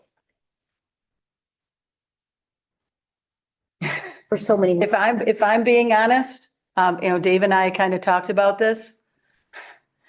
Comfortably, it would be nice to have about 2 months worth of expenditures. And I can't remember, Lynn, what did we say that was? Did you say 28 million, Lynn? No. No. No, it wasn't quite 28, but I don't have the budget in front of me to see what those, I'm not sure off the top of my head either, but that was it. It was above where our fund balance policy was. Above the 24, you mean? Yes. Okay. Mm-hmm. So when should we start borrowing money? Been saying we should start thinking about bonding now, because when we don't have any money, the bond rates are going to be higher. And I don't think you can bond for operations. You can't bond for that. We'll use numbers for We'll have expenses, don't worry. I'm just saying that that's really, that we can't. So, I mean, this has got to get you to start thinking that, you know, the way out of this is cutting expenditures or raising revenues, and we don't have control over most revenues except property tax. Well, the county used bond money to buy trucks at one time. That's pretty much operations. Yeah, but it had an asset. It's a truck. You could sell it, they can repossess it. I don't think you can borrow money for people's salaries to pay. But that brings up a point, Ben. There's going to be a meeting, I believe, on the 22nd, even if it's a remote meeting with the bond council and fiscal advisors, because to your point, I don't even know if we have to update our bond rating at this point in time. I don't know when the last time it's been done. And we need to start thinking about those things. We discussed that a little bit yesterday, Elaine and I, and we're going to have some meetings with these folks, but we've got to be way ahead because I did a bond rating when I was at the city and went down to New York and went through that process, and it's quite a lengthy process to do that. So we're looking ahead for the bigger numbers that we all know are here with the building and so on, but short of that, it goes without saying, we've talked about this a few times, is that we really have to start thinking about closing this gap this year, and it's not too early to start thinking about that right now. We need to be making some serious meetings about what you plan to do to close this gap.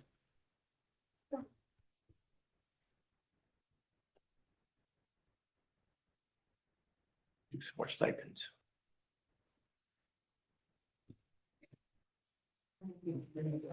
About possibly going to committee meetings. Oh. In May, you mean? Nah, we're already depressed enough.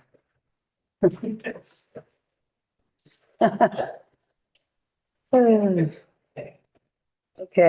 again, I was, depending on how long this took, we're not going to do this again till the next quarter. We could certainly have a special ways meeting to do all this instead of, but I wanted to see how long it would take, but I think it's been worthwhile.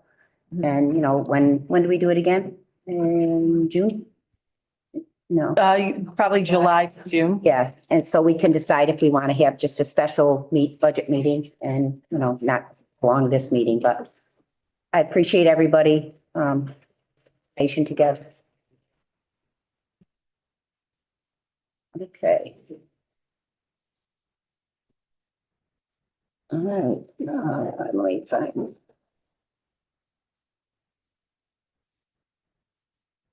Oh, got it. Okay, yes. Okay, there's only 3 resolutions for the 3 ways, resolutions. Yeah. Well, I'll get through the 3 ways resolutions. They're yours or Jenny's or whoever's. Jenny is. Right here. Hello, Jenny. You want me to come up? Yep, they're all Article 7 settlements for property assessments. Correct. Yep. So if you want to go through WM 1, 2, and 3, I can move them as a bundle and then we can ask questions and vote on them. Sure. So WM1, authorizing the settlement of matter of McDonald's Corp. Versus Board of Assessment Review and Assessor for the City of Auburn and the City of Auburn. And the execution of a stipulation of settlement. WM2 is also McDonald's Real Estate versus the Board of Assessment Review, Assessor and the City of Auburn. It's just a second location for McDonald's on that one. And then the third is authorizing the settlement of the matter of Shalinski versus Assessor of the Town of Scipio, the Board of Assessment Review and the Town of Scipio, and the execution of a stipulation of settlement. Okay, can I get a motion for WM 1, 2, and 3? Move it. A second. Any questions? Bless you. Any questions for Jenny? Not many options here. Oh, not 2. I mean, generally, this is I was gonna say, all of these, there's no refunds involved, which I think is preferable. And so it's prospective changes in assessment. So, Good. All right, all in favor? Aye. Any opposed? Great. Okay, we can go on to Health and Human Services.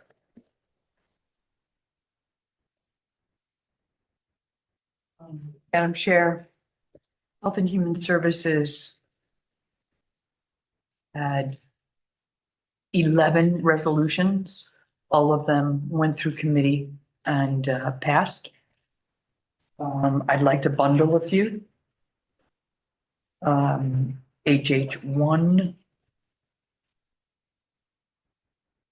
HH2, HH4, HH7, and HH10. All of these are resolutions which authorize us to enter into contracts. Most of them are renewals. HH1 is the year 2 of Leading with Lead. HH2 is also from the public health to participate in the drinking water enhancement program. HH4 is also public health to contract with Finger Lakes Dog Protection Agency. And HH7 is from social services to enter into a contract with Booker T. Washington. This is to cover some summer fees for TANF-based children. And HH10 is authorizing the Director of Community Services to enter into a contract for mental health counseling. And that I can explain a little bit because that sounds very vague when you don't look at the full resolution. What is happening here is that there is an award of a SAMHSA grant. And so there are positions that have expired and positions that remain unfilled. The funding is anticipated with a 100% federal reimbursement.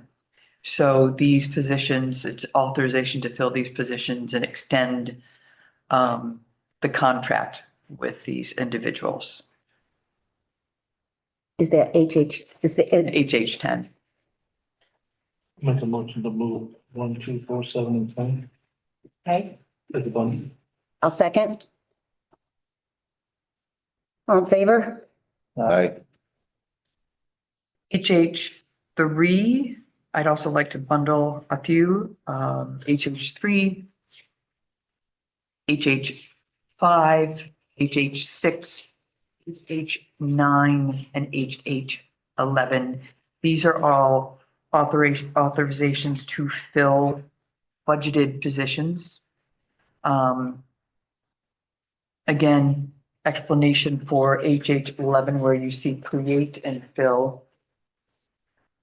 It's helpful to know that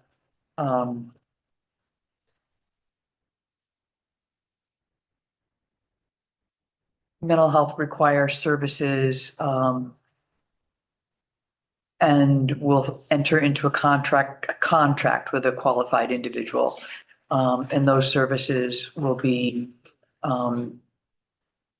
defined by New York State Medicaid managed Medicaid regulations. Up to 24 hours a week. There's a rate of $64 per 45-minute session. The funds are available in the professional services budget. That's not the one which number are you looking at, Heidi? I'm looking at HH11, 11 is, authorizing the create and fill. okay. These are the full-time staff from the SAMHSA grant? Yes, These are the SAMHSA grant people. Okay. correct. And it ran out 6 months and you haven't been able to fill it Right. and you're asking again. Okay. All right. So what do you want us to bundle? Okay. Again, it's 5, 6, 9, and 11. 3, Okay. 5, 6, 9, and 10. Oh. 9 and 11. Motion for that? I'll move. Second? Second. Any questions? I have a question on HH9. Is that the one where we wanna put somebody down in the Moravia area? Correct. I'd like to separate that one out then. No, it's not. With HH9. Which is the Moravia one? Either 6 or 9. 11? I don't know. 11. 11? But yeah, not 9. 10? Yeah. Just 11 then. 3, 5, 6, and 9 at this point. Okay. General question about all the, create and fill, or, I understand you didn't fill them from last 6 months. And I guess we're giving you an authorization to fill them for another 6 months. How long have these positions been unfilled?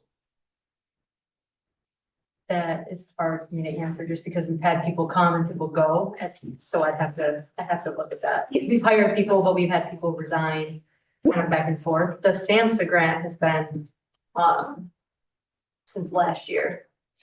She told us at the personnel committee that even though the SAMHSA grant covered DBT or whatever you do in the school, and you have had to resort to having your full-time social work staff do that work in the school because you took the grant and you have to do the work. If you are successful getting it, they can be pulled back into your clinic operation. Oh, And that's what your goal would be. yeah, But to your point, they've been vacant, but they've been kind of trying to make do. doing the work and we ultimately want them to be in the schools more often. So we need to be able to backfill for the clinic operations to have therapists at the clinic.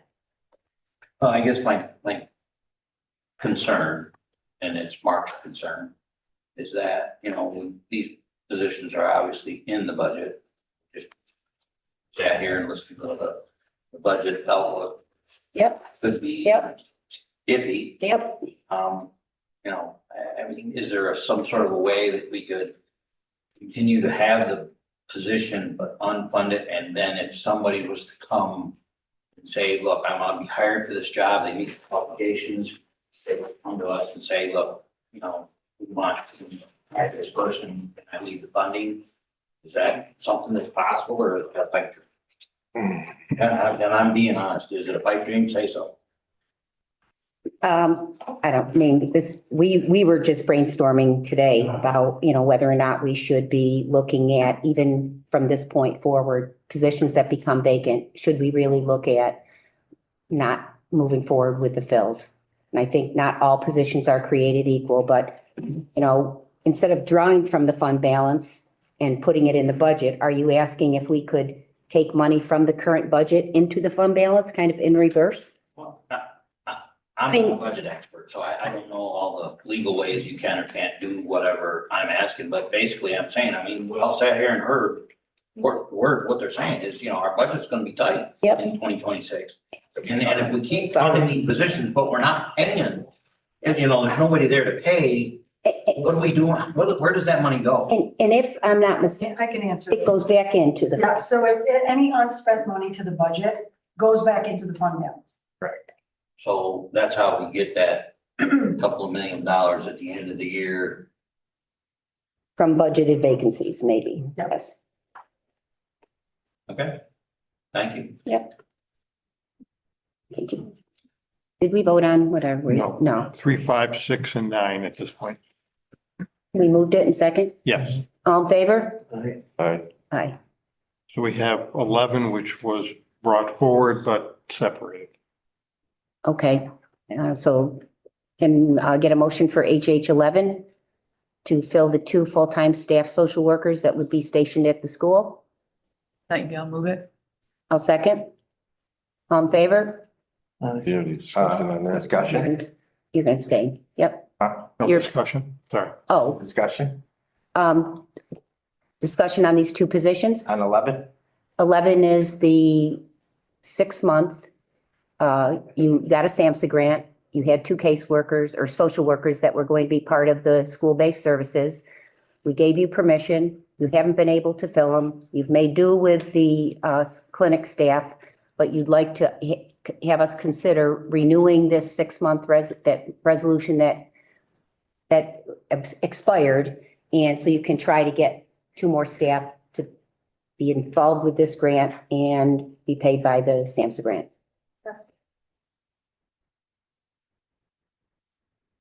So at HHS, my understanding was these positions are needed because Moravia School is down to just 1 counselor. And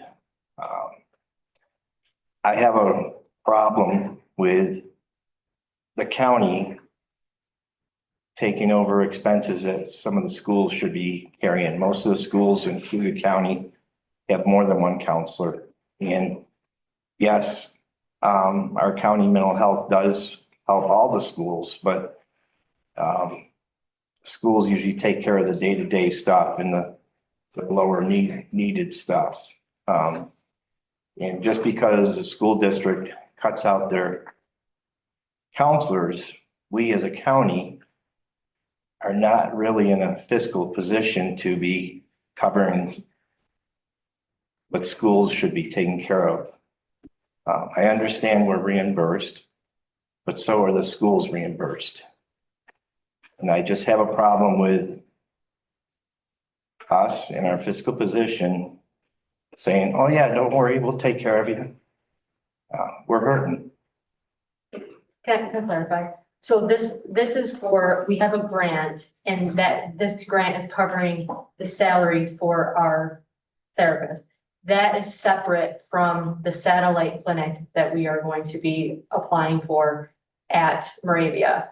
The satellite clinic it's basically just an extension of our clinic where we are able to bill. And in the schools, which we also have satellites in other school districts, we get a reimbursement rate of 125%.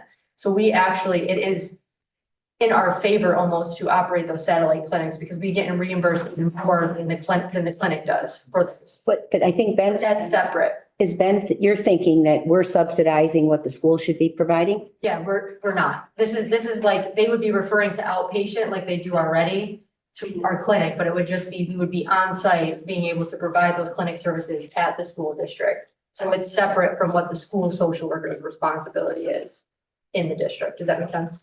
At HHS, it was explained that Moravia is down to just 1 counselor and there's a large demand there. There is definitely a large demand there, but I think as. There's a large demand everywhere. Yeah, I know.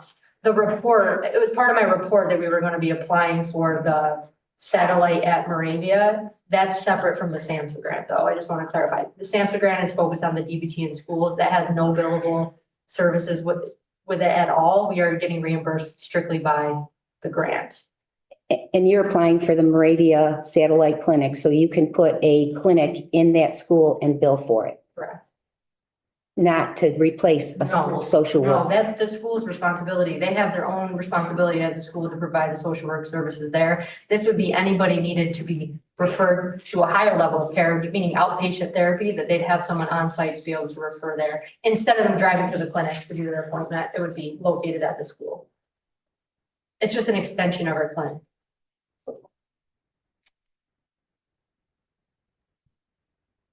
And I guess we don't give you permission to do a satellite clinic, the state OMH does. And that's in process? It will be started next week, yes. We haven't started it yet. But your point is we can't afford to take over responsibilities for things we're not No, responsible. I mean, I know there's large demand everywhere. Yep.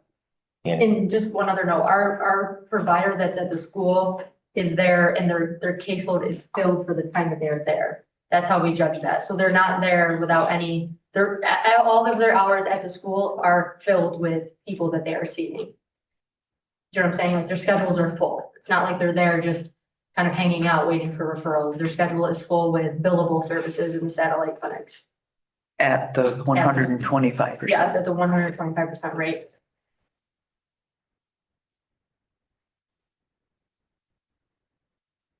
Okay, do we got a motion, a second for HH 11? All in favor? Bye. You're abstaining and I'll post right now. opposed, okay. Okay, now we can start with government operations. We do HH8? No, Not yet. we need HH8. Oh, About 7. Did we do 7? It's 7, yes. Okay, round. HH8 is the new lease, the continuing lease with PFI Housing for our, at the Boyle Center for our Office for Aging I'll move it. location. I'll second. Any questions about that? After much going back and forth, the square footage at Boyle Center is, I think, $8 a square foot, Rich? $8.57 per square foot. And Rich admitted he wouldn't rent me his garage for that. So, I mean, they've been a very good You haven't partner seen to the my garage. county. Yeah, that's true. That's true. But no, they have always had extremely reasonable rent and, since They want to stay. And it includes that we will be paying the utilities for the first floor. Where our offices are located. all in favor? Aye. Aye. Government ops? Oh my God, it's me. Yeah. That's right. I forgot. Okay, GO1 and GO2 is authorize the Veteran Services Agency to fill a vacant part-time veteran service officer and possibly one upcoming vacancy in the same title. GO2 is to authorize one part-time driver position in the Veteran Services Agency based on likely upcoming vacancy. So he's getting ahead and would like permission to fill these. One part-time and the other two Dwyer-funded positions that he said he would monitor, and if the funding was at risk, then the positions would no longer be filled. I move to bundle GO1 and GO2. Can I get a first and a second? Second. Okay, all in favor? Aye. Okay, GO3 is fixing the day and notice of a public hearing on the local law providing salary increases for certain county elected or appointed for a fixed term during their term. If I'm not mistaken, this has to do with the two Board of Election Commissioners. I think Mr. Petcher made the motion to take it out of government ops and move it to Ways and Means for further discussion. What is in this particular attached resolution is what we talked about, which was adding a 2% onto the, I believe, 27.5 salary through the remainder of the term. And now we can open it up. I can get a motion a second and we can open it up for discussion or amendment or however we want to handle this. Nightingale move it for just. Second. Okay.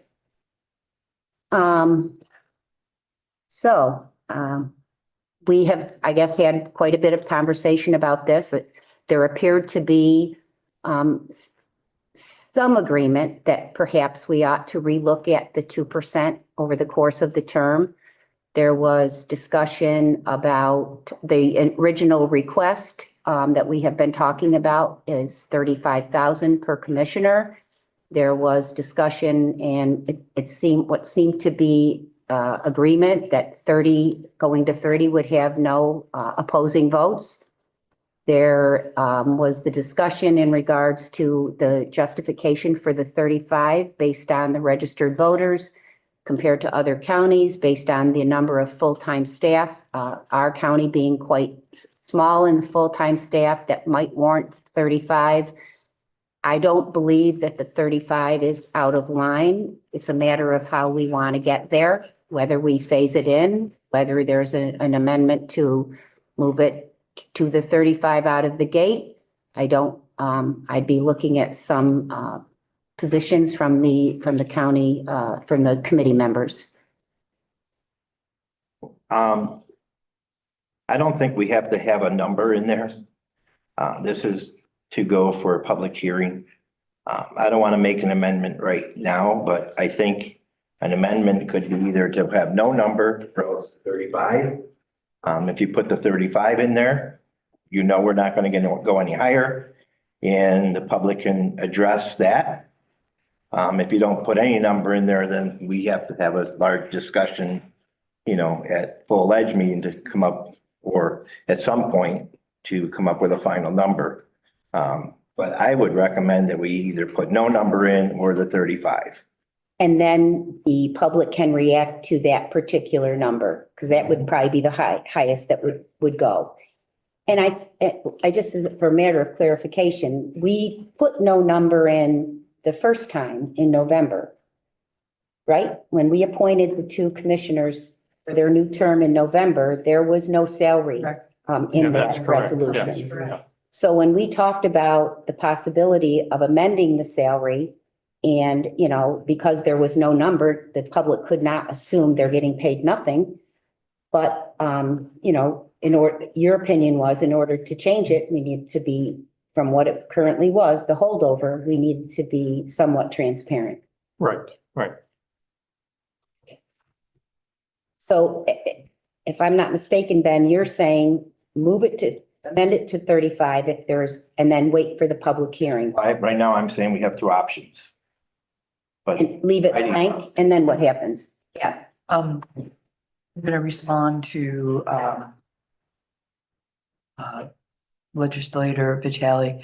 I agree with, we need to understand that this is a resolution to set a day and time for a public hearing. I would amend this to include the $35,000. The motion, Yes. I'll second it. All in favor of that motion? Any discussion? That's, Yes, you certainly, absolutely, absolutely. I believe that, you know, we had a lengthy discussion on this and it was the consensus of the whole legislature that we came up with the 2% in the first place. It's just my thought that that's what the full legislature came up with. And now, you know, the legislature is kind of changing and backpedaling. My impact that we came up with the figure that we should move forward with that figure. And if you're saying, you know, moving it to 30 at some point, I guess maybe I could support that, but going to the full 35, I would not support. Even if phased in, Tom, I'm sorry? even if phased in through the term to get there. Well, the amendment is 35. There's no Yes. phase in the proposed. Right, there is amendment. none. It's on Well, the- it's straight to 35, 35, 35. again, this is to get public comment. So I know you missed a meeting or two, Tom, but this legislature, this different committees, I would agree that backpedal, that's our prerogative. But again, I think to have proper public comment, I think you should go to the high number. And then if the legislature feels, we can put in whatever number we want to it then after that. But to say 2% for a public hearing and you get comments at 2% and then we go to 30 or 35, I don't think that's being fair to the public. Nor would leaving it blank. I mean, right, nor would leaving it blank. But if we advertise to the public hearing at a certain number, do we have to hold to that, what we advertised? No, you don't. You can change it any way you want, assuming you have enough votes after the public hearing. Bob?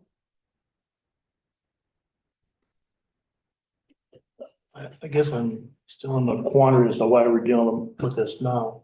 And why didn't it happen at budget time? Well, there's a dissenting opinion, whether I think I believe Keith believes that, and I was at the budget meeting, there was a request at the time of his budget to move that salary and some confirmation that he had enough money in the part-time line that's got $290-some thousand in it to absorb that increase. And then there was a disagreement whether it actually made it to the 2025 budget or it didn't. Keith feels it's in there. Lynn said she wasn't sure that that was included. I know at the time of the budget hearing, Keith said, you know, Lynn said this is up to the chair to decide, and Aileen said, so noted. So that, I mean, that's basically where we are. The ask had been 35. The rationale was there's already included in the part-time line to cover it if that's how we wanted to do it. And the ask was a reconsideration based on the number of registered voters and the number of employees within the Board of Elections. So we've been back and forth on this. I don't think it's a bad thing. And Yep. I think it's a bad thing to be back and forth. I Mhm. think that it's very important to think critically, to listen to information, gather information, as we make these kinds of decisions about, what and who we're supporting. Principles are fair and free elections. So if there's a motion and a second to move it to 35, to get it to the floor of the legislature with full knowledge that at that legislative meeting, that number could be amended. Yes. And I'll support moving it forward at 35 and let's proceed with the public hearing. I don't know how you guys feel about that. Yeah, I'll support moving it forward for public hearing. All right, Tom? Got to vote on the amendment. Okay. Yeah, the vote's on the amendment at this Oh, point. now we're amending the resolution to include a salary for the full term of 35. Can Correct. I get a motion for the amendment? There is one. It's on the Okay. floor. It's been discussed. Can we get a vote on the Vote, there you amendment? go. All right, all in favor? Aye. Aye. Opposed? Aye. So the motion Vote on the as amended. resolution As amended. Oh, can we vote on the resolution as amended? Hate to be a stickler. Motion, I know. And Aye. Motion. second, Nightingale second. all in favor? Aye. Opposed? Opposed? Aye, aye. Aye, aye. All right. Thank you. Yep. Let's see, government ops. GO4, adopting the local law number, whatever, for the year of 25, providing a salary increase for certain elected and appointed, Move it. second, this is our county attorney, moving his salary 140 for the term. All in favor? Aye. Any opposed? Thanks, thank you. Okay, planning. Thank you, Madam Chair. Planning has 5 resolutions. PL 1, authorizing a 3-year agreement with Friends of the Sterling Nature Center as promoter of the 25, 26, 27 events. PL 2, a resolution to authorize license agreements with A&M Catering to provide hospitality management with Emerson Park Pavilion. PL 3 was amended at planning and authorized the application to Municipal Park and Recreation Grant Program. PL 4, authorization to enter into a multi-year contract with Young Explosives, the July 3rd Independence Day celebration fireworks display. And PL 5, authorization to enter into a contract with W2 to prevent preventative maintenance of the sewer lift stations within Emerson Park. All have passed through committee. I'll make a motion to bundle PL 1, 2, 3, 4, and 5. Can I get a second? Second. Any discussion on those? All in favor? Aye. And is that one added, Bob? Authorize an amended contract with Nap Electric, Inc. to install electric service to Deauville Island?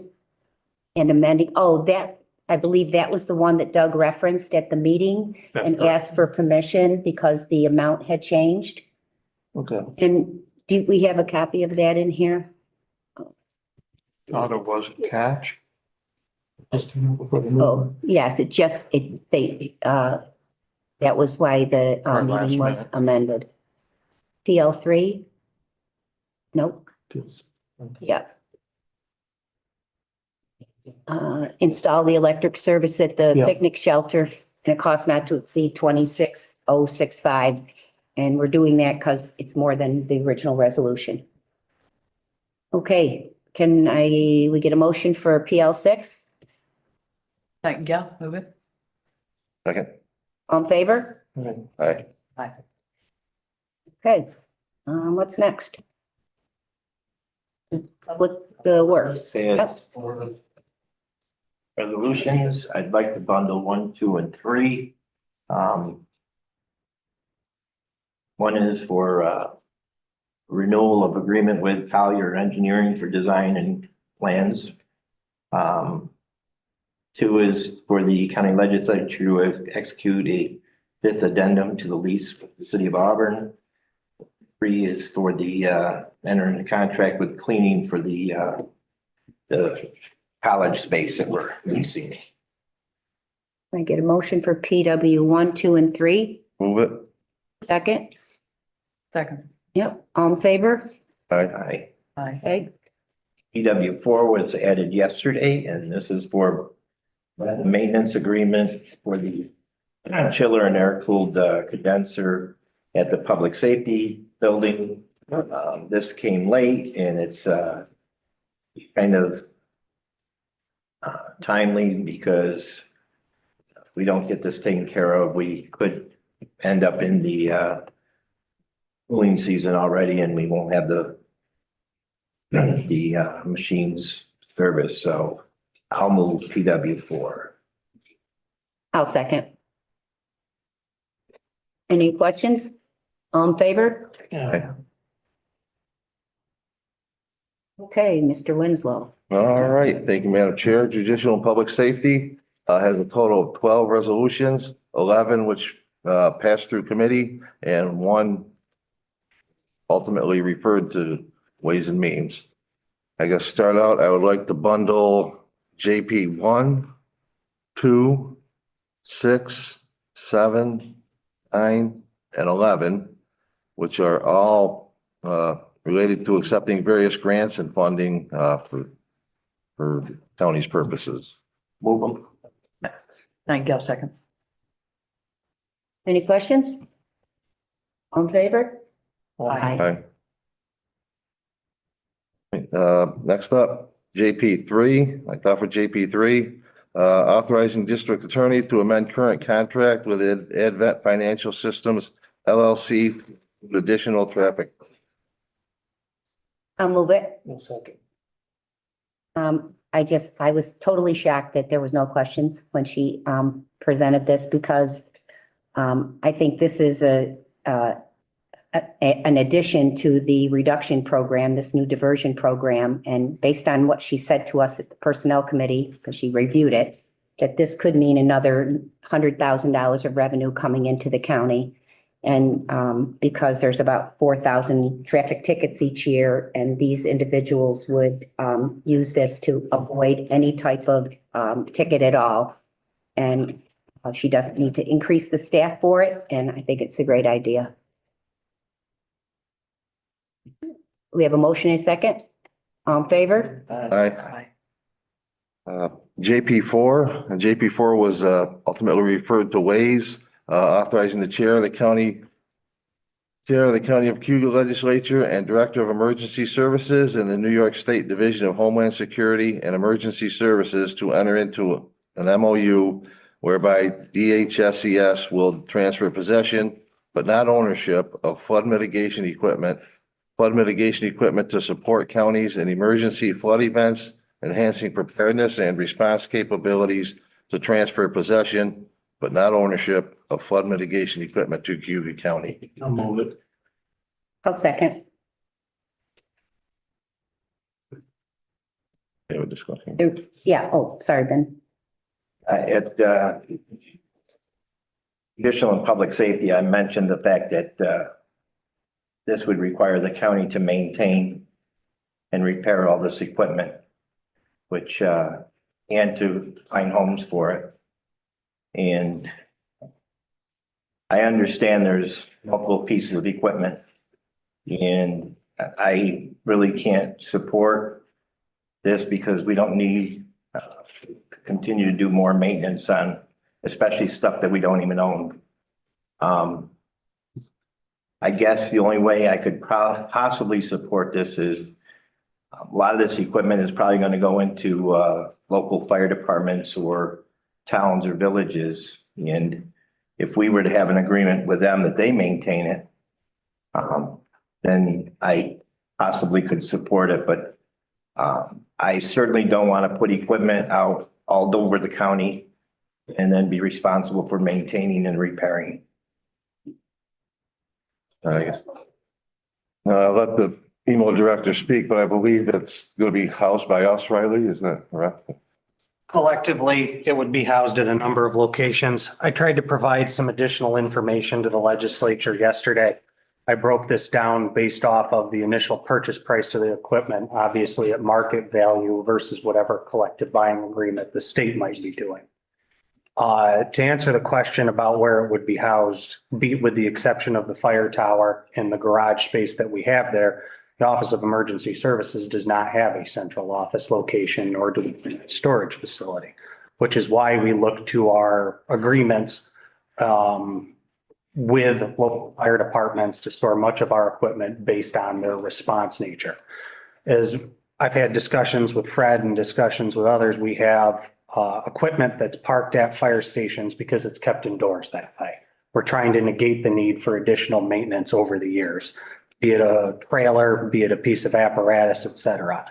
I do have the intentions of keeping like the variable message boards, which are probably the largest value of this, at the fire tower. They can be kept outside. We have a couple that are currently on assignment with the highway department, but that's something we can use for emergency messaging and other purposes. The maintenance of this equipment is based on use, whether it's used directly at the office's discretion or it's used by a fire department at the office's direction. It's based on use. It's portable pumps, generators, chainsaws, and VMS boards. These are not heavy use or heavy maintenance items. When we look at a Generac portable trailer-based generator, it only needs an oil change kit every 750 hours of use. That's a considerable amount of time to run outright before it needs a $50 oil change. Similarly, the VMS boards would be the largest maintenance cost, with the exception of if we blew a tire, at $170 every 3 to 5 years. Collectively, for the equipment that we're looking at, I tried to provide even some low-end basis up to some higher-end market value, that this is about $120,000 of equipment. And I understand that the state is not transferring ownership. Do I think it's possible that they would down the road? Absolutely. But ultimately, the cost of maintenance and based on use, as opposed to the upfront purchase cost for flood mitigation equipment, I think is certainly something that doesn't really compare. And that's again, my opinion, but I'd like to see that we're looking at $120,000 of equipment that we would be putting on hold for $40 oil kits and batteries every 3 to 5 years. Again, it's based on use and when it would be used, whether we have flooding in Moravia every 2 years or just about every time it runs, that's every time it rains. That's when we would be seeing this sandbagger come out of use. It's not like it would be getting used every day, but to have a fire department step up and offer a base space to store it, as we don't have a place to ourselves, I think is something to commend those individuals for being willing to work with us in a cooperative nature. I just have an anecdote to share about the importance of this. There was a time just several years ago when I was driving and just getting in Moravia to visit a friend, and a thunderstorm just hit, something that I would consider a regular thunderstorm. And immediately I was in a flash flood situation, negotiating my car, figuring out what to do. I know that area of the county needs to have this kind of at the ready access for this kind of equipment. And I think that those maintenance dollars are, they're minimal for the cost savings to property and the town and village. I totally agree. I don't see an exorbitant dollars for maintenance. Absolutely. Are these pictures actual? That's the intended equipment. Those are pictures that were actually provided by Dishes. They look in good condition. Fairly. Those are all brand new. This Yeah. is all new equipment that they are collective purchasing and assigning throughout the state. There's somewhere in the neighborhood of 40 to 44 counties that are all receiving direct equipment. And the 10 in our Lake District have already gone ahead and moved forward with it. The more frequent uses are probably the pumps, maybe the generator. Those are minor. So, good job. I like it.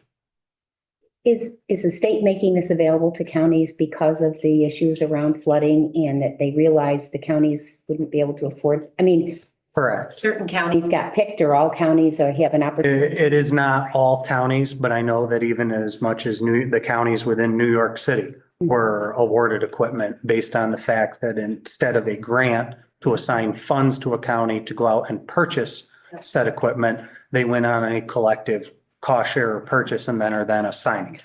We had no say in what was allocated to the county. We had no say in anything other than 2 years ago, I had an inquiry from our local dishes rep asking, what could you use when it floods? And I said, there's some departments that don't even have these. We have the closest sandbagger to the county was in Binghamton the last time that we needed it. I could use a sandbagger if it came down to it, because I think of Millstream Court as an apartment complex in the village of Moravia that was evacuated in 2019, that sandbags would at least buy time, if not ultimately delay an evacuation. And this was allocated to us in January, and here's where it is. Now it's just a matter of, we pay for the maintenance, the cost up front for the equipment at $120,000 versus chainsaws, generators, and portable pumps. It all comes down to, yes, how much you use them. I won't dispute that. But if we're not dealing with major flooding events every day of the week, they're not going to see that high volume of use either, but they're there when you need it. And that's part of resource preparedness. My discussion is not about the value of the equipment. My discussion is about the continuous maintenance and upkeep. And like I said, if it's housed in right up north or if it's housed down south, I don't care. But wherever it's housed, they should maintain it. And if you're going to expect us to maintain something that's we don't even have possession of, kind of difficult to know what's going on with it. So I'm not arguing the value of this stuff. What I'm arguing now is we put ourselves in a continuous position that we have to maintain and take care of equipment that, we don't own and we don't even store. So. Can it be used without our consent? Shouldn't be. I mean, Comes through the direction of the office and the authorization. if you're storing it somewhere, they shouldn't be. Shouldn't just be pulled off a truck and being put to use willy-nilly. I mean, that's the discussion that we had, Fred, is that it's there and it's stored and it's available through the direction of the office when necessary. But I also can see the ability where we could use these at alternative to flooding events, that if we needed these generators and light towers or VMS boards for Emerson Park fireworks or Father's Day car show, we would still have them readily available and accessible. They would have the use. And I understand that there's maintenance costs, but again, to upfront pay for these, what their potential value is, as opposed to what the maintenance cost might be. I understand there's questions there, but I think that it's, to use Heidi's word, minimal in comparison. As most of you know, I'm a volunteer fireman, have been for 34 plus years. And I can assure you this equipment will not be just parked in the back of somebody's barn storage facility and not be looked at until all of a sudden, oh, hey, we got to go use this. Generally, and I'm speaking for the Moravia Fire Department, our equipment is looked at, checked, make sure the tires aren't flat, make sure the oil's not running out of something every week. That's standard procedure in most fire departments in this county. So the fact that, there's some concerns that, we're not really, we as the legislators aren't seeing this equipment. There are some very highly qualified individuals throughout the county that are locking this equipment and, making sure everything is right on it, at least monthly, but in some departments weekly. Yeah, I guess in addition to that, I think there'll be the inventory list, and it's a very manageable list that Emergency Services Office will be able to track and not just let it hang out there and they'll check and make sure the stuff is done and it's ready to go. So just like you do with all the other trailers. We find it's not being taken care of, where we find it's not best used, that's when it gets reassigned, Trusted it that. or that's when it gets taken somewhere else. Can I call a question? Yep. This is Right. going nowhere. We have a motion and a second, Fred. Yes, you do. All in favor? All right. Opposed? Thank you. JP5, authorize the Cayuga County Sheriff to contract with Three Monkeys Inflatables to provide a distracted driving simulator for the Auburn High School students. Names, I know.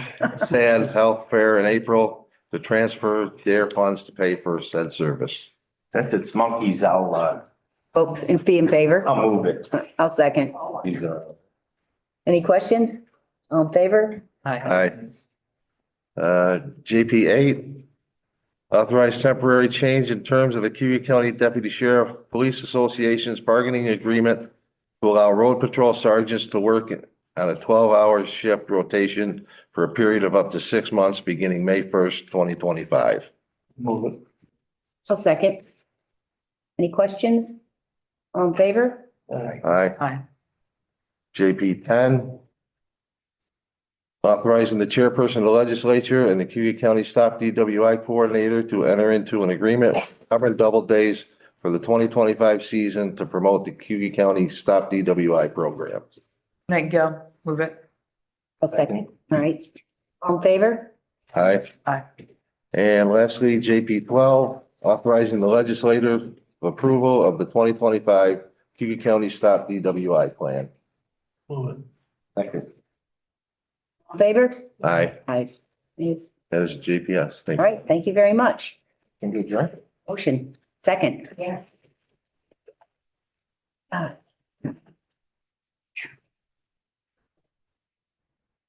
It's been worse. Was it worth it?